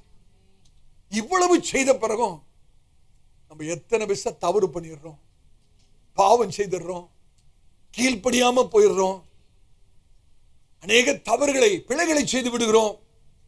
இப்பயாச்சும் ஆவியானவர் நம்ம கைவிட்டாரா? இல்லைங்க, கைவிட மாட்டார். ஹல்லேலூயா. இப்ப ஆவியானவர் என்ன பண்றார் தெரியுமா? உங்களுக்காக எனக்காக பரிந்து பேசிக்கொண்டே இருக்கு. ஆமென். பெருமூச்சோடு கூட, வாக்கு கடங்காத பெருமூச்சோடு கூட ஒவ்வொருவருக்காக ஆவியானவர் பிதாவிடத்திலே பரிந்து பேசிக்கொண்டே இருக்கு. எடுத்து வாசிங்க ரோமர் 8:26. ரோமர் 8:26. அந்தபடியே ஆவியானவரும் நமது பலவீனங்களில் நமக்கு உதவி செய்கிறார். நாம் ஏற்றபடி வேண்டிக் கொள்ள வேண்டியது என்னதென்று அறியாமல் இருக்கிறபடியால் ஆவியானவர் தாமே வாக்கு கடங்காத பெருமூச்சுகளோடு நமக்காக வேண்டுதல் செய்கிறார். ஹல்லேலூயா. நம்முடைய பலவீனங்களிலே நமக்கு உதவி செய்கிறவர் ஒருவர் உண்டானால் பரிசுத்த ஆவியானவர். நீங்க ஒருவேளை சொல்லலாம், ஆண்டவரே இந்த சோதனையை என்னால மேற்கொள்ளவே முடியல, இந்த பாவத்தை என்னால விடவே முடியல, இந்த காரியத்தை என்னால விடவே முடியல அப்படின்னு சொல்லி நீங்க ஆண்டவர்கிட்ட கேட்பீங்கன்னா, பரிசுத்த ஆவியானவர் பலவீனத்திலே உங்களுக்கு உதவி செய்து உங்களை பலப்படுத்தி, ஹல்லேலூயா, உங்களை ஸ்திரப்படுத்துகிறவர் பரிசுத்த ஆவியானவர். ஆமென். உங்களுக்கு ஒன்று தெரியுமா? ஒவ்வொரு விஷயம் நம்ம தவறு செய்யும் போது, நம்ம விழும்போது, பாவம் செய்யும் போது பரலோகம் பரிசுத்த ஆவியானவரை கேள்வி கேட்கிறது. நம்ம பாவம் செய்யும் போது, விழும்போது என்ன நடக்குது? பரலோகம் பரிசுத்த ஆவியானவரிடத்தில் கேள்வி கேட்குது. என்ன தெரியுமா? பரிசுத்த ஆவியானவரே, இந்த நபருக்கு நீங்க இவ்வளவு செய்தீங்களே, சிருஷ்டிப்புல இருந்து இன்னைக்கு வரைக்கும் நீங்க செய்து கொண்டே இருக்கீங்களே, இன்னும் இந்த மனுஷன் விழுந்துகிட்டே இருக்காரு, இன்னும் அந்த அம்மா விழுந்துகிட்டே இருக்க, என்ன நடக்குது? ஆனா பரிசுத்த ஆவியானவர் அன்போடு கூட நம்முடைய பலவீனங்களிலே நமக்கு உதவி செய்யும்படியாக வாக்கு கடகாத பெருமூச்சோடு ஒரு வழக்கறிஞர் வாதாடுவது போல, வழக்காடுவது போல உங்களுக்காக எனக்காகவும் பரிசுத்த ஆவியானவர் விண்ணப்பம் செய்து கொண்டே இருக்கு. அவரோட அன்பை நம்ம விளங்குறது இல்லை. இதெல்லாம் நம்ம உணர்றதே கிடையாது, யோசித்து பார்க்கறதே கிடையாது. ஹல்லேலூயா. இது மாத்திரம் இல்லைங்க, ஒரு பக்கம் பரலோகம் அவரை கேள்வி கேட்குது, இன்னொரு பக்கம் நீங்க ஒவ்வொரு விஷயம் பாவம் செய்யும் போது, தேவனுக்கு விரோதமான ஒரு காரியத்தை செய்யும் போது பரலோகம் பரிசுத்த ஆவியானவரை கேள்வி கேட்கிறது மாத்திரமல்ல, இன்னொரு பக்கத்துல பிசாசு பரிசுத்த ஆவியானவரிடத்துல வந்து உங்களை என்னையும் குற்றப்படுத்துகிறான், உங்களை என்னையும் குற்றப்படுத்துகிறான். என்ன ஆவியானவரே, நீங்க இவ்வளவு செய்றீங்க, இன்னும் இந்த ஆளுக்கு உணர்வு இல்லை, இந்த ஆளு ஒரு நாள் உருவிடாது, இந்த ஆள் ஒரு நாளும் திருந்தாது, இந்த ஆள் ஒரு நாளும் மனம் திரும்பாது அப்படின்னு சொல்லி உங்களை என்னையும் குற்றப்படுத்தி கொண்டே இருக்கிறான். அப்படி குற்றப்படுத்தி கொண்டிருக்கும் போது அந்த அந்தகார சக்திகள் உங்களுக்கு விரோதமாக, எனக்கு விரோதமாக பரிசுத்த ஆவியின் இடத்திலே வந்து குற்றம் சாட்டும் போது பரிசுத்த ஆவியானவர் என்ன செய்றாராம் தெரியுமா? எடுத்து வாசிங்க. ஏசாயா 59:19. ஏசாயா 59:19. அப்பொழுது சூரியன் அஸ்தமிக்கும் திசை தொடங்கி கர்த்தரின் நாமத்துக்கும், சூரியன் உதிக்கும் திசை தொடங்கி அவருடைய மகிமைக்கும் பயப்படுவார்கள். வெள்ளம் போல் சத்துரு வரும்போது, கர்த்தருடைய ஆவியானவர் அவனுக்கு விரோதமாய் கொடியேற்றுவார். ஹல்லேலூயா. நான் உண்மையாகவே பரவசம் அடைஞ்சிருக்கிறேன். எவ்வளவு செய்றாருங்க பரிசுத்த ஆவியானவர். சத்துரு வெள்ளம் போல வரும்போது பரிசுத்த ஆவியானவர் அவனுக்கு விரோதமாக என்ன ஏற்றாரா? கொடியேற்று. அப்படின்னு நம்ம தமிழ் பைபிள்ல டிரான்ஸ்லேட் பண்ணி வச்சிருக்கோம். ஆனா எபிரேய வேதாகமத்திலே முற்றிலும் வித்தியாசமா இருக்கு. எபிரேய வேதாகமத்தில் எப்படி தரமா இருக்கு? சத்துரு உங்களுக்கு விரோதமா, எனக்கு விரோதமா வரும்போது பரிசுத்த ஆவியானவர் வெள்ளம் போல எழும்பி, பரிசுத்த ஆவியானவர் வெள்ளம் போல எழும்பி அவனுக்கு விரோதமாக கொடியேற்றுவார். எவ்வளவு வித்தியாசம் இருக்கு பாருங்க மொழிபெயர்ப்புல. அதனாலதான் ஈப்ருக்கு போகணுன்றது. தமிழ் பைபிள் எப்படி இருக்கு? சத்துரு வெள்ளம் போல வரும்போது பரிசுத்த ஆவியானவர் அவனுக்கு விரோதமாய் கொடியேற்றுவார். மூல எபிரேயத்தில் எப்படி இருக்கு? சத்துரு உங்களுக்கு விரோதமா வரும்போது பரிசுத்த ஆவியானவர் வெள்ளம் போல எழும்பி சத்துருக்கு விரோதமாக கொடியேற்றுவார். ஒரு மொழிபெயர்ப்பு உண்டு, T40. நீங்க கூகுள் பண்ணி பாருங்க, T40 அப்படின்னு இருக்கும். அது என்னன்னு கேட்டீங்கன்னா டிரான்ஸ்லேஷன் ஃபார் டிரான்ஸ்லேட்டர்ஸ் அப்படின்னு ஒரு மொழிபெயர்ப்பு இருக்கு. கேட்டதே இல்லை இல்லையா? T40 டிரான்ஸ்லேஷன் ஃபார் டிரான்ஸ்லேட்டர்ஸ் அப்படின்னு ஒரு மொழிபெயர்ப்பு இருக்கிறது. அந்த மொழிபெயர்ப்புல இந்த வசனத்தை நீங்க வாசித்து பார்த்தீங்கன்னா ரொம்ப அருமையா இருக்கும். எப்படி தரமா இருக்கு? யாவே ஆகிய தேவன் பலத்த காற்று, நல்ல கவனிங்க, யாவே ஆகிய தேவன் பலத்த காற்றை அடிக்க செய்து பரிசுத்த ஆவியானவரை பெருவெள்ள இரைச்சலின் நதியாக புரண்டோட செய்து சத்துருக்கு விரோதமாக ஒரு பெரும் அலையை கொடியாக நிறுத்துவார். என்ன டிரான்ஸ்லேஷனை பார்த்து நான் கண்ணீர் வடித்தேன். ஆண்டவரே, இந்த ஒரு அதாவது அந்த T40 ஓட விசேஷம் என்னன்னு கேட்டீங்கன்னா, ஒவ்வொரு வார்த்தையும் மொழிபெயர்த்திருக்க மாட்டாங்க. ஆனா அந்த வசனத்துடைய உள் கருத்தை அழகா வெளியே கொண்டு வந்திருப்பாங்க. அதான் அதோட விசேஷம். இந்த டிரான்ஸ்லேஷன் எப்படி போட்டிருக்கிறது? யாவையாகிய தேவன் பலத்த காற்றை அனுப்பி பரிசுத்த ஆவியானவரை பெருவெள்ள இரைச்சலின் நதியை போல புரண்டோட செய்து சத்துருக்கு விரோதமாக ஒரு பெரும் அலையை ஓங்கி நிற்க செய்து சத்துருக்கு விரோதமாக கொடியேற்றுவார். அந்த அலையே கொடியா நிற்குமா? அந்த அலை எழுப்புறார். பரிசுத்தாவின் பெரிய அலை போல எழுப்புறார் பாருங்க. அததான் நம்முடைய மொழிபெயர்ப்பாளர்கள் கொடி பரிசுத்தான கொடியேற்றுவார்னு போட்டார். இப்ப வாசிக்க ஒரு வசனத்தை, ஏசாயா 27:1 வாசிக்க. ஏசாயா 27:1 அக்காலத்திலே கர்த்தர் லேவியாத்தான் என்னும் நீண்ட பாம்பை லேவியாத்தான் என்னும் கோணலான சர்ப்பத்தையே, அவன் நீண்ட பாம்பு தான், ஆனா கோணலான சர்ப்பம். கடிதும் பெரிதும் பலத்ததுமான தமது பட்டயத்தால் தண்டிப்பார். சமுத்திரத்தில் இருக்கிற வலு சர்ப்பத்தை கொன்று போடுவார். சமுத்திரத்திலே இருக்கிற வலு சர்ப்பத்தை கொண்டு. அப்ப அந்த வலு சர்ப்பம் எங்க இருக்கு? சமுத்திரத்தில் இருக்கு. அந்த லெவியத்தான் என்னும் வலு சர்ப்பம், நீண்ட சர்ப்பம், கோலனான சர்ப்பம் எங்க இருக்கிறது? சமுத்திரத்தில் இருக்கிறது. வேதாகமத்திலே நீங்க சமுத்திரம்னு வாசிக்கும் போதெல்லாம் உலக ஜனங்களுக்கு அடையாளமா இருக்கு.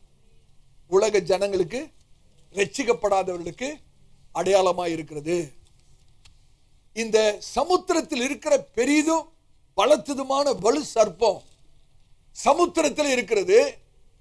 இன்றைக்கு நீங்களும் நானும், நல்ல கவனிங்க, நீங்களும் நானும் விசுவாசம் என்னும் கப்பலிலே இந்த சமுத்திரத்தில் தான் பிரயாணப்பட்டு. அந்த வலு சர்ப்பம் எங்க இருக்கு? சமுத்திரத்தில் இருக்கு. இன்னைக்கு நீங்களும் நானும் அந்த விசுவாச கப்பல், அப்படிதானே பவுல் சொல்றாரு, விசுவாச கப்பல் சேதப்படக்கூடாது, அப்படிதானே? அப்ப அந்த விசுவாச கப்பலிலே நீங்களும் நானும் அதே சமுத்திரத்துல தான் நம்முடைய ஆவிக்குரிய பிரயாணம் போய்கிட்டு இருக்கு. விசுவாச கப்பல்ல நாம் பிரயாணம் செய்து கொண்டிருக்கிறோம். அந்த லெவியத்தான், அந்த வலு சர்ப்பம் பிசாசும் அந்த சமுத்திரத்துல தான் இருக்கிறான். இப்ப இந்த விசுவாச படகு அப்படியே போயிட்டு இருக்கும் போது அந்த லெவியத்தான், அந்த பெரிதும் கோணலுமான நீண்ட வலு சர்ப்பம், பெரிதும் பலத்ததுமான வலு சர்ப்பம் அப்படியே கோபத்தோடு கூட வந்து தன்னோட வாயை திறந்து அந்த விசுவாச கப்பலை அப்படியே முழுக பார்க்கிறது, விழுங்க பார்க்கிறது. நல்லா கவனிக்கிறீங்களா? அந்த வலு சர்ப்பம் எப்படி உங்களுடைய விசுவாசத்துக்கு விரோதமாக வாயை திறந்து அந்த விசுவாச கப்பலையே விழுங்கபடியாக வரும்போது பரிசுத்தாவியானவர் என்ன பண்ணுவாரா? யாவையாகிய தேவன் தன்னுடைய பலத்த சுவாசத்தினாலே நிஷ்மாத் கையும், தன்னுடைய சுவாசம் ஊதப்பட்டதே, அந்த சுவாசத்தை ஊதி பரிசுத்தாவியானவரை பெரும் வெள்ள இரைச்சலின் நதியை போல புரண்டோட செய்து அந்த வலு சர்ப்பத்துக்கு விரோதமாக ஒரு பெரிய ஓங்கி நிற்கிற அலையாக நின்று உங்களை என்னையும் பரிசுத்தாவினை காப்பாற்று. எத்தனை பேருக்கு இந்த வசனம் இப்பொழுது விளங்குது? கர்த்தருடைய பரிசுத்த நாமத்துக்கு ஸ்தோத்திரம். அதை கற்பனை பண்ணி பார்க்கணும். யோசிச்சு பாருங்க, ஒரு சமுத்திரத்திலே ஒரு யுத்த கப்பல் போய் கொண்டிருக்கிறது. ஒரு யுத்த கப்பல் போய் கொண்டிருக்கிறது. இந்த யுத்த கப்பலுக்கு விரோதமாக சத்துருடைய கப்பல் வெகுண்டு விரோதமாக எழும்பி வருகிறது. அந்த சமயத்தில் இவர்கள் என்ன செய்வாங்களா? இந்த யுத்த கப்பல் இருக்கவங்க என்ன செய்வாங்களா? இவங்களுக்கு விரோதமாக இன்னொரு கப்பல் ஓங்கி வந்து கொண்டிருக்கிறது. அப்ப இவர்கள் என்ன செய்வாங்கன்னா, ஒரு பெரிய பாம் எடுத்து சமுத்திரத்தில் போட்டுருவாங்க. ஒரு பெரிய பாம் எடுத்து சமுத்திரத்தை போட்டோடனே அந்த சமுத்திரத்தில் அந்த வெடிகுண்டு வெடித்து ஒரு பெரிய கிளர்ச்சியை உண்டு பண்ணி சமுத்திரத்தில் ஒரு பெரிய அலை உண்டாகும். உயரமாக ஒரு அலை எழும்பும். அந்த உயரமாக அலை எழும்பும் போது இந்த யுத்த கப்பல் அந்த அலையிலே அப்படியே மூடப்பட்டு மறைக்கப்படுமா? சத்ரு இந்த கப்பலை பார்க்கவே முடியாதா? எத்தனை பேருக்கு பரிசுத்தாவினை நம்ம எப்படி காக்கிறார் என்பது விளங்குது? ஹல்லேலூயா. இதே போலதாங்க சத்துரு உங்களுக்கு விரோதமாக வெகுண்டு எழும்போது, யாவே தேவன் தன்னுடைய சுவாச காற்றை ஊதும் போது பரிசுத்த ஆவியானவர் பெரும் வெள்ள இரைச்சலின் ஒரு நதியை போல புரண்டு ஓடி ஒரு பெரிய அலையாக ஓங்கி உங்களுக்கும் சத்துருக்கு நடுவே நின்று நம்மை காக்கிறவராக இருக்கு. கர்த்தருடைய பரிசுத்த நாமத்துக்கு ஸ்தோத்திரம். நான் கேட்கிறேன், இதுக்கு மேல பரிசுத்த ஏதாவது செய்யணுமா? இதுக்கு மேல பரிசுத்த ஏதாவது செய்யணுமா பிரதர்?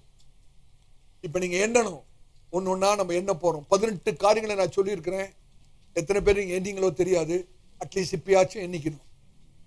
முதலாவது, சிருஷ்டிப்பு உண்டாவதுக்கு முன்பாகவே பரிசுத்த ஆவியானவர் உங்களுக்காக எனக்காகவும் வந்து நிற்கிறார். இரண்டாவது, உங்களுக்காக எனக்காகவும் பொறுமையா 5 நாள் காத்திருக்கிறார். மூன்றாவது, 6வது நாளிலே நான் சிருஷ்டிக்கப்பட்ட போது இந்த மண்ணுக்குள்ளே சர்வவல்லுடைய சுவாசமாக பரிசுத்த ஆவியானவர் பிரவேசிக்கிறார். 4வதாக, இந்த மண்ணுக்கு ஒரு ஜீவனை கொடுக்கிறார். என்னை ஜீவ ஆத்மாவாக மாற்று. இப்ப எனக்கு ஜீவன் உண்டாகிறது, நான் ஒரு மனுஷனா. இப்ப தேவனுக்கு விரோதமாக நான் பாவம் செய்கிறேன். 5வதாக பரிசுத்த என்ன திரும்ப செய்றாரு? என்னோடு கூட போராடுறார். நான் பாவத்தை செய்யக்கூடாது என்று சொல்லி மனம் திரும்பும்படியாக ஆவியானவர் என்னோடு கூட போராடுகிறார். ஆனாலும் நான் கீழ்ப்படியாமல் போகிறேன், எதிர்த்து நிற்கிறேன். அதனாலதான் வேதம் சொல்லுது புதிய ஏற்பாட்டிலே, பரிசுத்த ஆவியானவருக்கு எதிர்த்து நிற்காதீர்கள். நான் விழுந்து போன பிறகும் ஆவியானவர் என்னை விடல. 6வதாக அவர் எனக்காக ஆண்டவராய் இயேசுவை அறிமுகப்படுத்தும்படியாக, நான் இழந்து போனதை மறுபடியும் பெற்றுக் கொள்ளும்படியாக, எனக்கு ஒரு மீட்பர் தேவை என்பதை நான் உணரும்படியாக பரிசுத்த வேத வாக்கியங்களை ஆவியானவர் எனக்கு எழுதி கொடுக்கிறார்.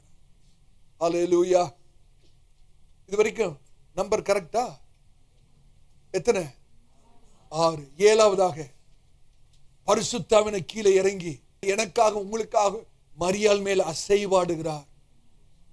8வது, எனக்காக உங்களுக்காகவும் பரிசுத்த ஆவியானவர் மரியாளுடைய கற்பத்துக்குள்ளாக மீட்பரை உருவாக்குகிறார். ஆமென். 9வது, ஆண்டவராய் இயேசு இந்த உலகத்திலே வெளிச்சமாக வந்து அவர் 33 ஆண்டுகள் பரிசுத்த ஆவியானவர் அவரை ஆட்கொண்டு அவரை நிரப்பி எல்லா 613 கட்டளைகளையும் நிறைவேற்றும்படியாக செய்து அவரை எனக்காகவும் உங்களுக்காகவும் பூரண பலியாக மாற்றுகிறார். 10வதாக பூரண பலியாய் இருக்கிற அந்த மீட்பர் உங்களுக்காகவும் எனக்காகவும் பரிசுத்த ஆவியானவராலே கல்வாரி சிலுவையிலே மரிக்கிறார். 11, மரித்த அந்த மீட்பர் 3ஆம் நாளிலே பரிசுத்த ஆவியானவராலே உயிர்ப்பிக்கப்படுகிறார். இப்ப ஆண்டவராகிய இயேசு பரமேறுகிறார். 12வதாக பரிசுத்த ஆவியானவர் உங்களுக்காக எனக்காகவும் அவர் வந்து இறங்குகிறார். மேல் வீட்டு அறையிலே வந்து இறங்குகிறார். ஹல்லேலூயா. அப்போஸ்தலர் எல்லாரும் அவர்கள் யூதர்கள், அவர்கள் அபிஷேகத்தை பெறுகிறார்கள். இப்ப யூதர்கள் அப்போஸ்தலர் சொல்றாங்க, ரட்சிப்பும் இந்த பரிசுத்த அபிஷேகம் யூதர்களுக்கு மாத்திரம் சொல்லும் போது 13வதாக ஆவியானவர் சொல்றார், இல்ல உங்களுக்கு மாத்திரம் இல்ல, நான் புறஜாதிகளுக்கும் ரட்சிப்பை கொடுக்கிறவர், புறஜாதிகளையும் அபிஷேகிக்கிற கர்த்தர். எத்தனாச்சு? 13. 14வதாக இன்றைக்கு வரைக்கும் பரிசுத்த ஆவியானவர் உங்களையும் என்னையும் கிறிஸ்துவின் சாயலிலே அவர் மறுரூபமாக்கி கொண்டே இருக்கிறார். அப்ப கூட சில சமயத்துல நாம் தவறு செய்து விடுகிறோம், கீழ்ப்படியாமல் போய் விடுகிறோம், விழுந்து விடுகிறோம். அப்பையும் பரிசுத்த ஆவியானவர் நம்மளை விட்டு விடாதபடி இன்றைக்கு வரைக்கும் பிதாவின் இடத்திலே வாக்கு கடங்காத பெருமூச்சோடு கூட நமக்காக பரிந்து பேசிக் கொண்டே இருக்கிறார். எத்தனை ஆச்சு? 15. 16வதாக அதே சமயத்துல சத்துருவாகிய பிசாசு உங்களுக்கு விரோதமாக எனக்கு விரோதமாக பரிசுத்த ஆவியின் இடத்துல குற்றம் சாட்ட வரும்போது பரிசுத்த ஆவியானவர் பலத்த வெள்ளம் போல திரண்டு வருகிற நதியாக புரண்டோடி ஒரு பெரிய உயர்ந்து நிற்கிற அலையை போல உங்களுக்கும் சத்துருக்கு நடுவாக நின்று பரிசுத்த ஆவியானவர் நம்மை காக்கிறார். ஹல்லேலூயா. கர்த்தருடைய பரிசுத்த நாமம் எத்தனை ஆச்சு? 16. 17வதாக மணவாளனை சந்திக்கும்படியாக இன்றைக்கும் பரிசுத்த ஆவியானவர் வாரந்தோறும் நம்மை சபையில கொண்டு வந்து நம்மை ஆயத்தப்படுத்தி கொண்டிருக்கிறார். எத்தனை? 17. கடைசியா 18 தெரியுமா? ஆயத்தப்படுத்தப்பட்ட சபையை ஆண்டவராகிய இயேசு மத்திய ஆகாயத்திலே அவர் மகிமையோடு இறங்கி வரும்போது பரிசுத்த ஆவியானவர் ஆயத்தப்பட்ட சபையை மணவாளனோடு கூட சேர்க்கும்படியாக அந்த மத்திய ஆகாயத்தை கொண்டு போகிறவரும் பரிசுத்த ஆவியானவர் தான். எத்தனை? 18னா என்ன? ஹாய், ஜீவன், புது ஜீவனை நமக்கு தரும்படியாக பரிசுத்த ஆவியானவர் இவ்வளவு கிரியை செய்றார். எத்தனை பேர் ஆவியானவருக்கு நன்றி சொல்ல முடியும்? ஹல்லேலூயா. கர்த்தருடைய பரிசுத்த நாமத்துக்கு வேற என்னங்க ஆவியானவர் நமக்கு செய்யணும்?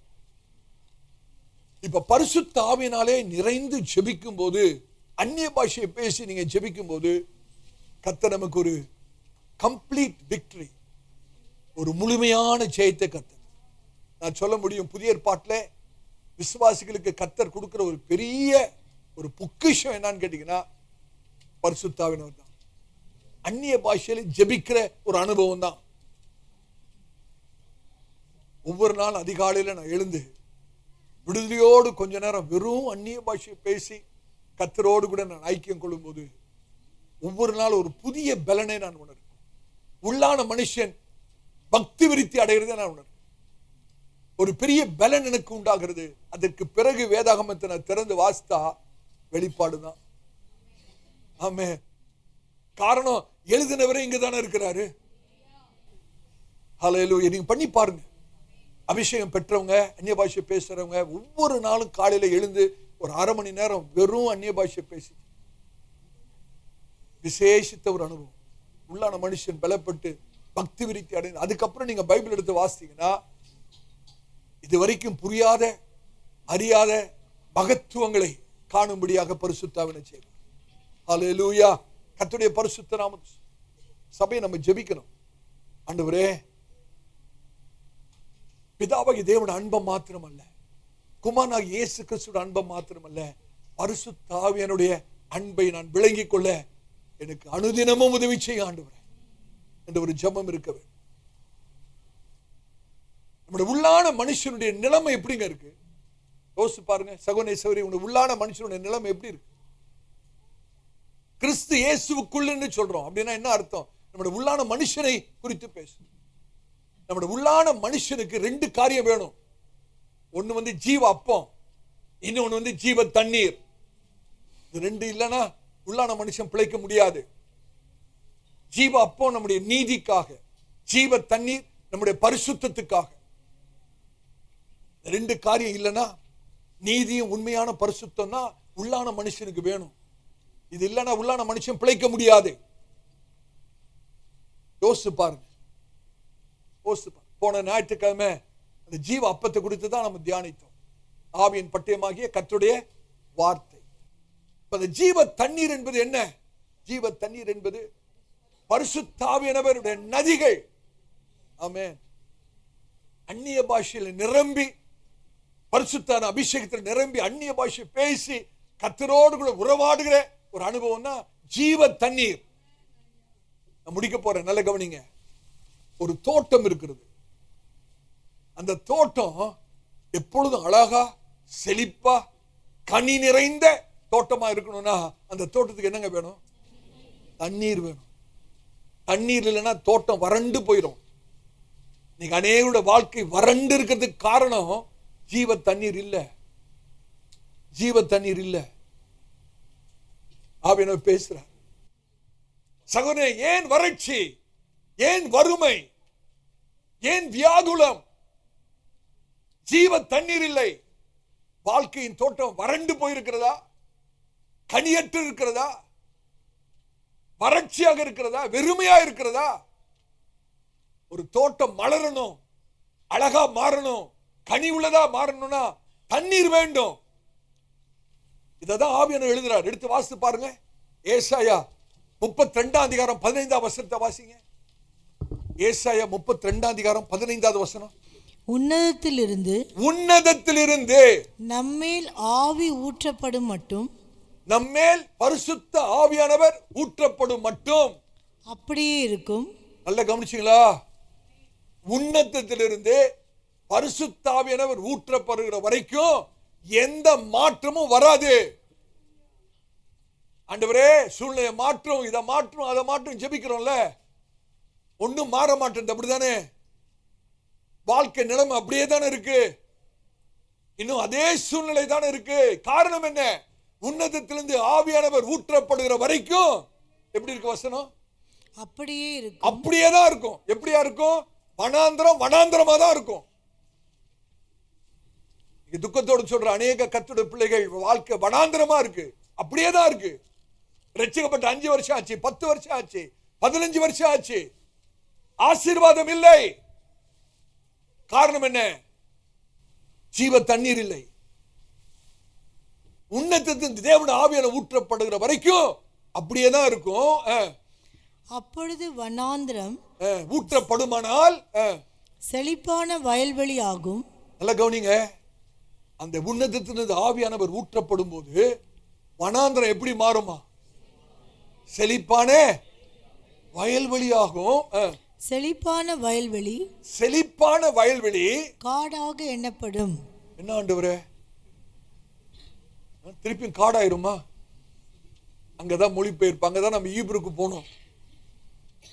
உன்னதத்திலிருந்து ஆவியான ஊற்றப்படுகிற வரைக்கும் வனாந்திரம் வனாந்திரமாவே இருக்கும். அப்படியே இருக்கும். எந்த மாற்றம் வராது. ஆனா பரிசுத்த உன்னதத்தின் ஆவியான ஊற்றப்பட்ட பிறகு வனாந்திரம் செழிப்பான வயல்வெளியை போக ஆகும். அந்த செழிப்பான வயல்வெளி எல்லை இல்லாத காடை போல பரவி செழிப்பாக மாறும். அந்த இடத்துல காடுன்னு போட்டாங்க, அப்படிதானே? காடுனா எல்லை இல்லாத இடம்னு அர்த்தம். நோ பவுண்டரி, ஒரு வரம்பே இல்லாத அளவுக்கு அந்த வயல்வெளி செழிப்பாக மாறும். அதான் அதோட ஆவிக்குரிய அர்த்தம். எத்தனை பேருக்கு விளங்குது? இன்னைக்கு நிலைமை மாறாததுக்கு காரணம் விளங்குது உங்களுக்கு? உன்னத்திலிருந்து ஆவியானவர் ஊற்றப்படணும். அதற்காக நம் தாகத்தோடு ஆண்டுகிட்ட கேட்கணும், ஆண்டவரே என்ன நிரப்புங்க. இன்னைக்கு ஒரு 1000 ரூபாய் வேணும்னா எப்படி கேட்குறீங்க? ஒரு தேவனை ஆண்டுகிட்ட எப்படி கேட்குறீங்க? நான் தயவா சொல்றேன், இதெல்லாம் கேட்கறதெல்லாம் விட்டுருங்க. ஆவிக்குரிய காரியங்களை கேளுங்க. சரீர பிரகார காரியம் தானா வரும், நீங்க கேட்காமே வரும். இன்றையிலிருந்து ஒரு ஜெபமா மாறட்டும். ஆண்டவரே என்ன நிரப்பு. வழிந்து ஓடுகிற பாத்திரமா மாற்றுங்க ஆண்டவரே. நிரப்பப்படுவது மாத்திரம் போதாது, நான் வழிந்து ஓடுகிற பாத்திரமாய் மற்றவர்களுக்கு ஆசீர்வாதமாய் எங்க போனாலும் ஆவியானுடைய வல்லமை, அந்த ஜீவ நதியின் தண்ணீர் வழிந்து ஓடி மற்றவர்களை தொட வேண்டும். மற்றவருடைய வாழ்க்கை ஆசீர்வதிக்கப்படணும். ஆண்டவர் இயேசு ஒரு வார்த்தை சொல்றார் புதிய ஏற்பாட்டில். வாசிங்க யோவான் 7 அதிகாரம் 38 39 வாசிங்க. யோவான் 7 அதிகாரம் 38 39. வேத வாக்கியம் சொல்லுகிறபடி, வேத வாக்கியம் சொல்லுகிறபடி, என்னிடத்தில் விசுவாசமாய் இருக்கிறவன் எவனோ, என்னிடத்தில் விசுவாசமாய் இருக்கிறவன் எவனோ. அந்த இடத்துல யாருன்னு சொல்லல பாருங்க, XYZ யாரா இருந்தாலும் சரி, என்னிடத்துல விசுவாசமாய் இருக்கிறவன் எவனோ அவன் உள்ளத்திலிருந்து ஜீவ தண்ணீருள்ள நதிகள் ஓடும் என்றார். ஜீவ தண்ணீருள்ள நதிகள் ஓடும் என்றார். தம்மை விசுவாசிக்கிறவர்கள் அடைய போகிற, நல்ல கவனிக்கணும், தம்மை விசுவாசிக்கிறவர்கள் அடைய போகிற ஆவியை குறித்து இப்படி சொன்னார். பரிசுத்த ஆவியை குறித்து அந்த நாட்கள் அவர் அப்படி சொன்னாரு. ஏனென்றால் இயேசு இன்னும் மகிமைப்படாதிருந்தபடியினால், இன்னும் ஆண்டவராகிய இயேசு பரமேறல, இன்னும் மகிமைப்படல. அதனால ஆவியானவர் இறங்க முடியல. ஆண்டவராகிய இயேசு மகிமைப்பட்டு பரமேறின பிறகுதான் பரிசுத்த அனுப்பப்படும்.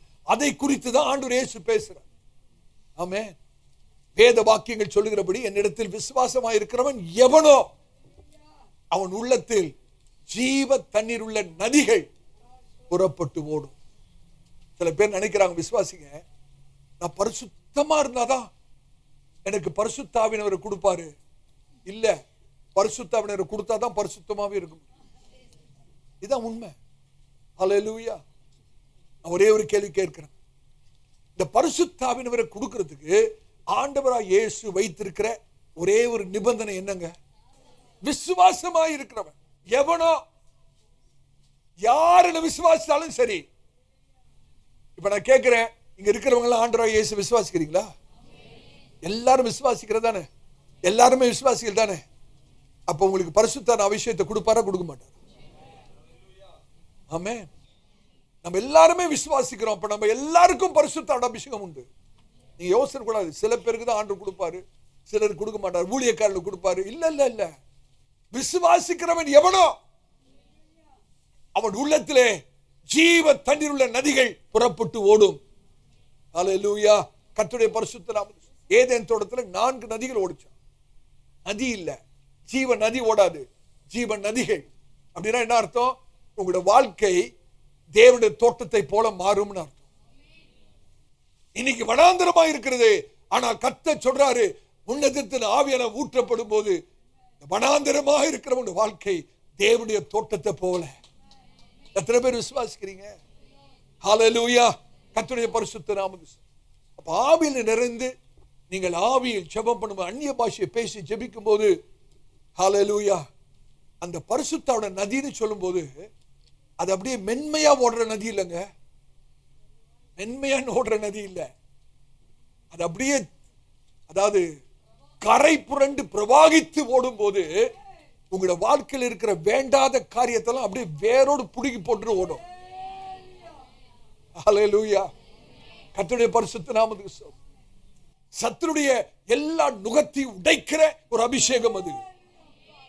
சத்துருடைய அக்கினி ஆஸ்திரங்களை அவித்து போடுகிற பரிசுத்த நதி அது.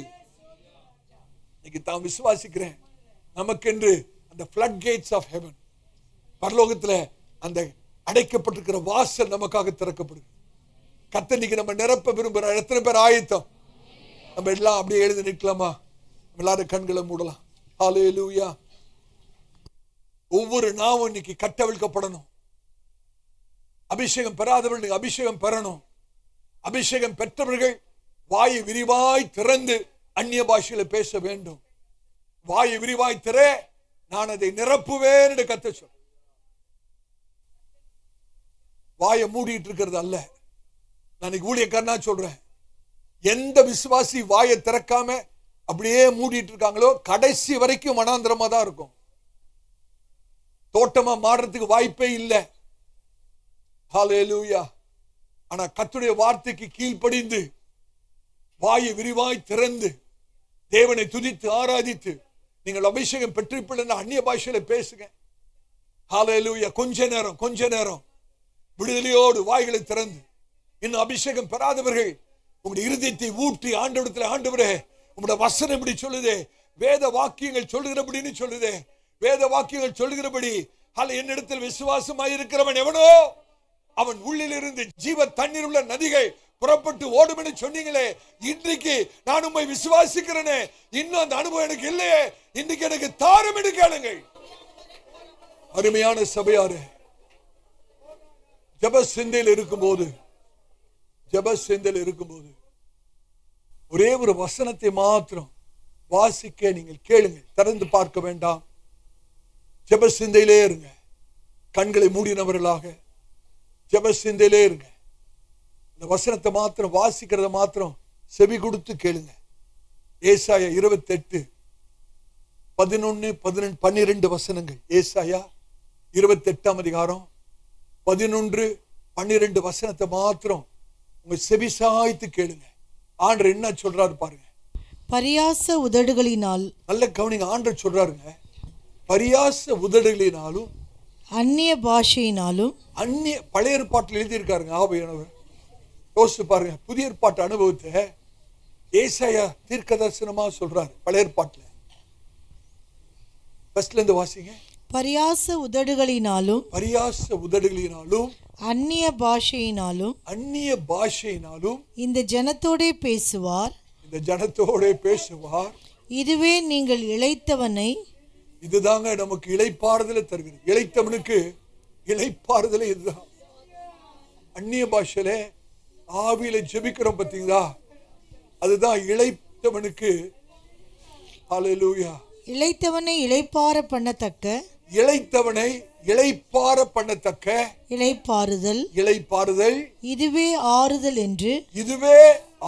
என்று அவர்களோடு அவர் சொன்னாலும், அவர்களோடு கர்த்தர் சொன்னாலும் கேட்க மாட்டோம் என்கிறார்கள். சிலர் கேட்க மாட்டோம்ன்றான். சிலர் விசுவாசிக்கிறது இல்ல. இது எனக்கு கிடைக்காது, இந்த அனுபவம் எனக்கு கிடையாது, இந்த வரம் எனக்கு கிடையாது, இல்ல. ஆண்டவர் உங்களோட தான் பேசுறார் சார். சௌரி உங்களோட தான் பேசுறார். விசுவாசிக்கிறவர்கள் எல்லாருக்கும், ஹல்லேலூயா, விசுவாசிக்கிறவர்கள் எல்லாருக்கும், என்னை விசுவாசிக்கிற எல்லாரும் அந்நிய பாஷையில பேசுவார் சொல்லு. ஆண்டவர் சொன்னாரு, இதுதான் இளைத்தவர்களுக்கு இளைப்பாறுதல். ஹல்லேலூயா. நிரப்பும் ஆண்டவரே, என்னை நிரப்பும்பா, நிரப்பும் நிரப்பும் நிரப்பும். என்னை நீரப்பும் நீரப்பும் நீரப்பும் நீரப்பும் வல்லமையால் நீரப்பும். என்னை நீரப்பும் நீரப்பும் நீரப்பும் நீரப்பும் ஆவியினால் நீரப்பும். ஜீவநதி என்னில் புரண்டோடு, பாத்திரம் வழிந்தோட. ஆமென். பாத்திரம் வழிந்தோட, நதி என்னில் புரண்டோடு, என் பாத்திரம் வழிந்தோட. என்னை நீரப்பும் நீரப்பும் நீரப்பும் நீரப்பும் வல்லமையால் நீரப்பும். ஆமென். என்னை நீரப்பும் நீரப்பும் நீரப்பும் நீரப்பும் ஆவியினால் நீரப்பும். ஜீவநதி என்னில் புரண்டோடு, என் பாத்திரம் வழிந்தோடு. ஜீவநதி என்னில் புரண்டோடு, என் பாத்திரம் வழிந்தோடு. என்னை நிரப்பும், என்னை நீரப்பும் நீரப்பும் நீரப்பும் நீரப்பும் வல்லமையால் நீரப்பும். என்னை நீரப்பும் நக்கில் இறங்கட்டும், நீரப்பும் நக்கில் இறங்கட்டும், நக்கில் இறங்கட்டும், நக்கில் இறங்கட்டும் ஆண்டவரே, நக்கில் இறங்கட்டும் ஆண்டவரே. ஒரு போல போல பாத்திரம் வழிந்தோடு, ஜீவநதி என்னில் புரண்டோடு, என் பாத்திரம் வழிந்தோடு. என்னை நீரப்பும் நீரப்பும் நீரப்பும் நீரப்பும் வல்லமையால் நீரப்பும். என்னை நீரப்பும் நீரப்பும் நிரப்பும் ஆண்டவரே. ஆவியினால் நீரப்பும். என்னை நீரப்பும் நீரப்பும் நீரப்பும் நீரப்பும் வல்லமையால் நீரப்பும். என்னை நீரப்பும் நீரப்பும் நீரப்பும் நீரப்பும் ஆவியினால் நீரப்பும். Thank you Lord. என்னை Thank you Lord. நீரப்பும் Thank you Lord. நன்றி ஆண்டவரே, நன்றி ஆண்டவரே, நன்றி ஆண்டவரே, நன்றி ஆண்டவரே. நீரப்பும் நீரப்பும் ஆவியினால் நீரப்பும். ஜீவநதி என்னில் புரண்டோடு, என் பாத்திரம் வழிந்தோடு. ஜீவநதி என்னில் புரண்டோடு, பாத்திரம் வழிந்தோடு. நன்றி ஆண்டவரே, நன்றி ஆண்டவரே. Praise you. கிருபை ஆண்டவரே, நன்றி ஆண்டவரே. நாம் ஜெபிப்போம். எங்களை அதிகமாக நேசிக்கிற அன்பின் பிதாவே, ஆசீர்வதிக்கப்பட்ட இந்த மதியான வேளைக்காய் நன்றி சொல்லுகிறோம். மட்டுமாக எங்களோடு பட்சமாய் பேசி நம்முடைய நல்வார்த்தைகளுக்காய் சோத்திரம். நீங்க எங்க மேல இவ்வளவு அன்பு வச்சிருக்கீங்களா, இவ்வளவு கரிசனை வச்சிருக்கீங்க. இதை நாங்கள் உணராமல் இருந்து விட்டோம். இன்னைக்கு அதை நாங்கள் உணர்கிறோம். பரிசுத்த ஆவியானவரே, நீர் எங்களுக்காக செய்த காரியங்கள், எங்களுக்காக இன்றும் செய்து கொண்டிருக்கிற காரியங்கள், எங்களுக்காக செய்ய போகிறவைகளுக்காக நன்றி சொல்லுங்கள்.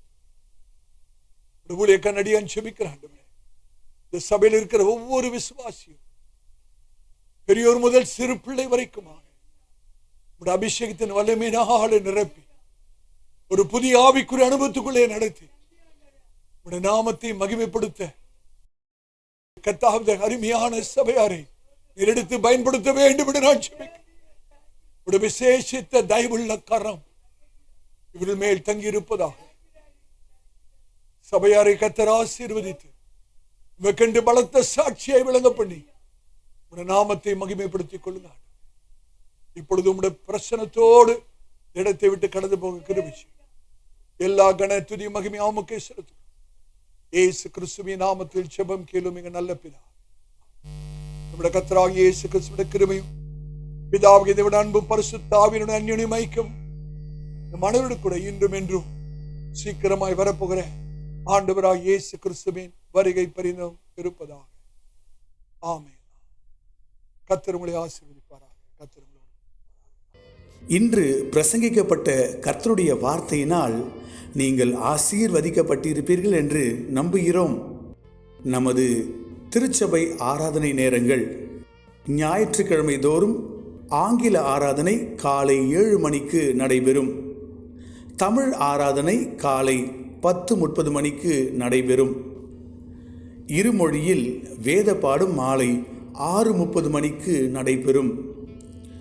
நம் திருச்சபையின் விலாசம் அப்போஸ்தல கிறிஸ்தவ சபை, பெரம்பூர் ஊழியங்கள், 74 பல்லார்டு தெரு, அகரம், சென்னை 6,82,000. தனிப்பட்ட ஜெபத்திற்கு தொடர்பு கொள்ள வேண்டிய அலைபேசி எண்கள் 9566222203. மற்றொரு எண் 95548083. மற்றும் ஒரு எண் 9941447894. நமது திருச்சபையின் தொலைபேசி எண் 044226703685. மேலும் மற்ற பிரசங்கங்களுக்கு நமது யூடியூப் சேனலான ஏசிஏ பெரம்பூர் மினிஸ்ட்ரீஸை பார்க்கவும். நம் திருச்சபையின் வலைதள முகவரி www.acaperambur.ministries.org. கர்த்தர் இன்று உங்களை ஆசீர்வதிப்பாராக.